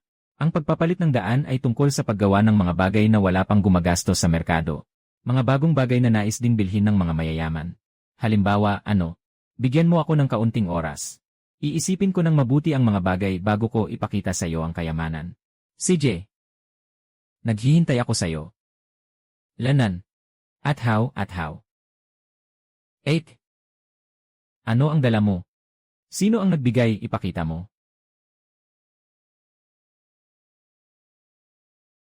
8. Nagkamali kami. Ito ay ipinadala ng post mismo.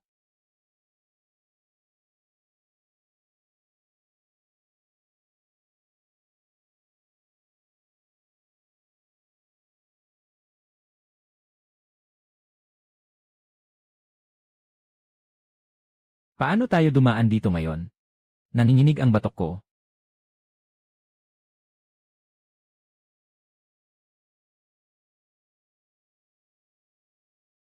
Apelyido mo ay Kin.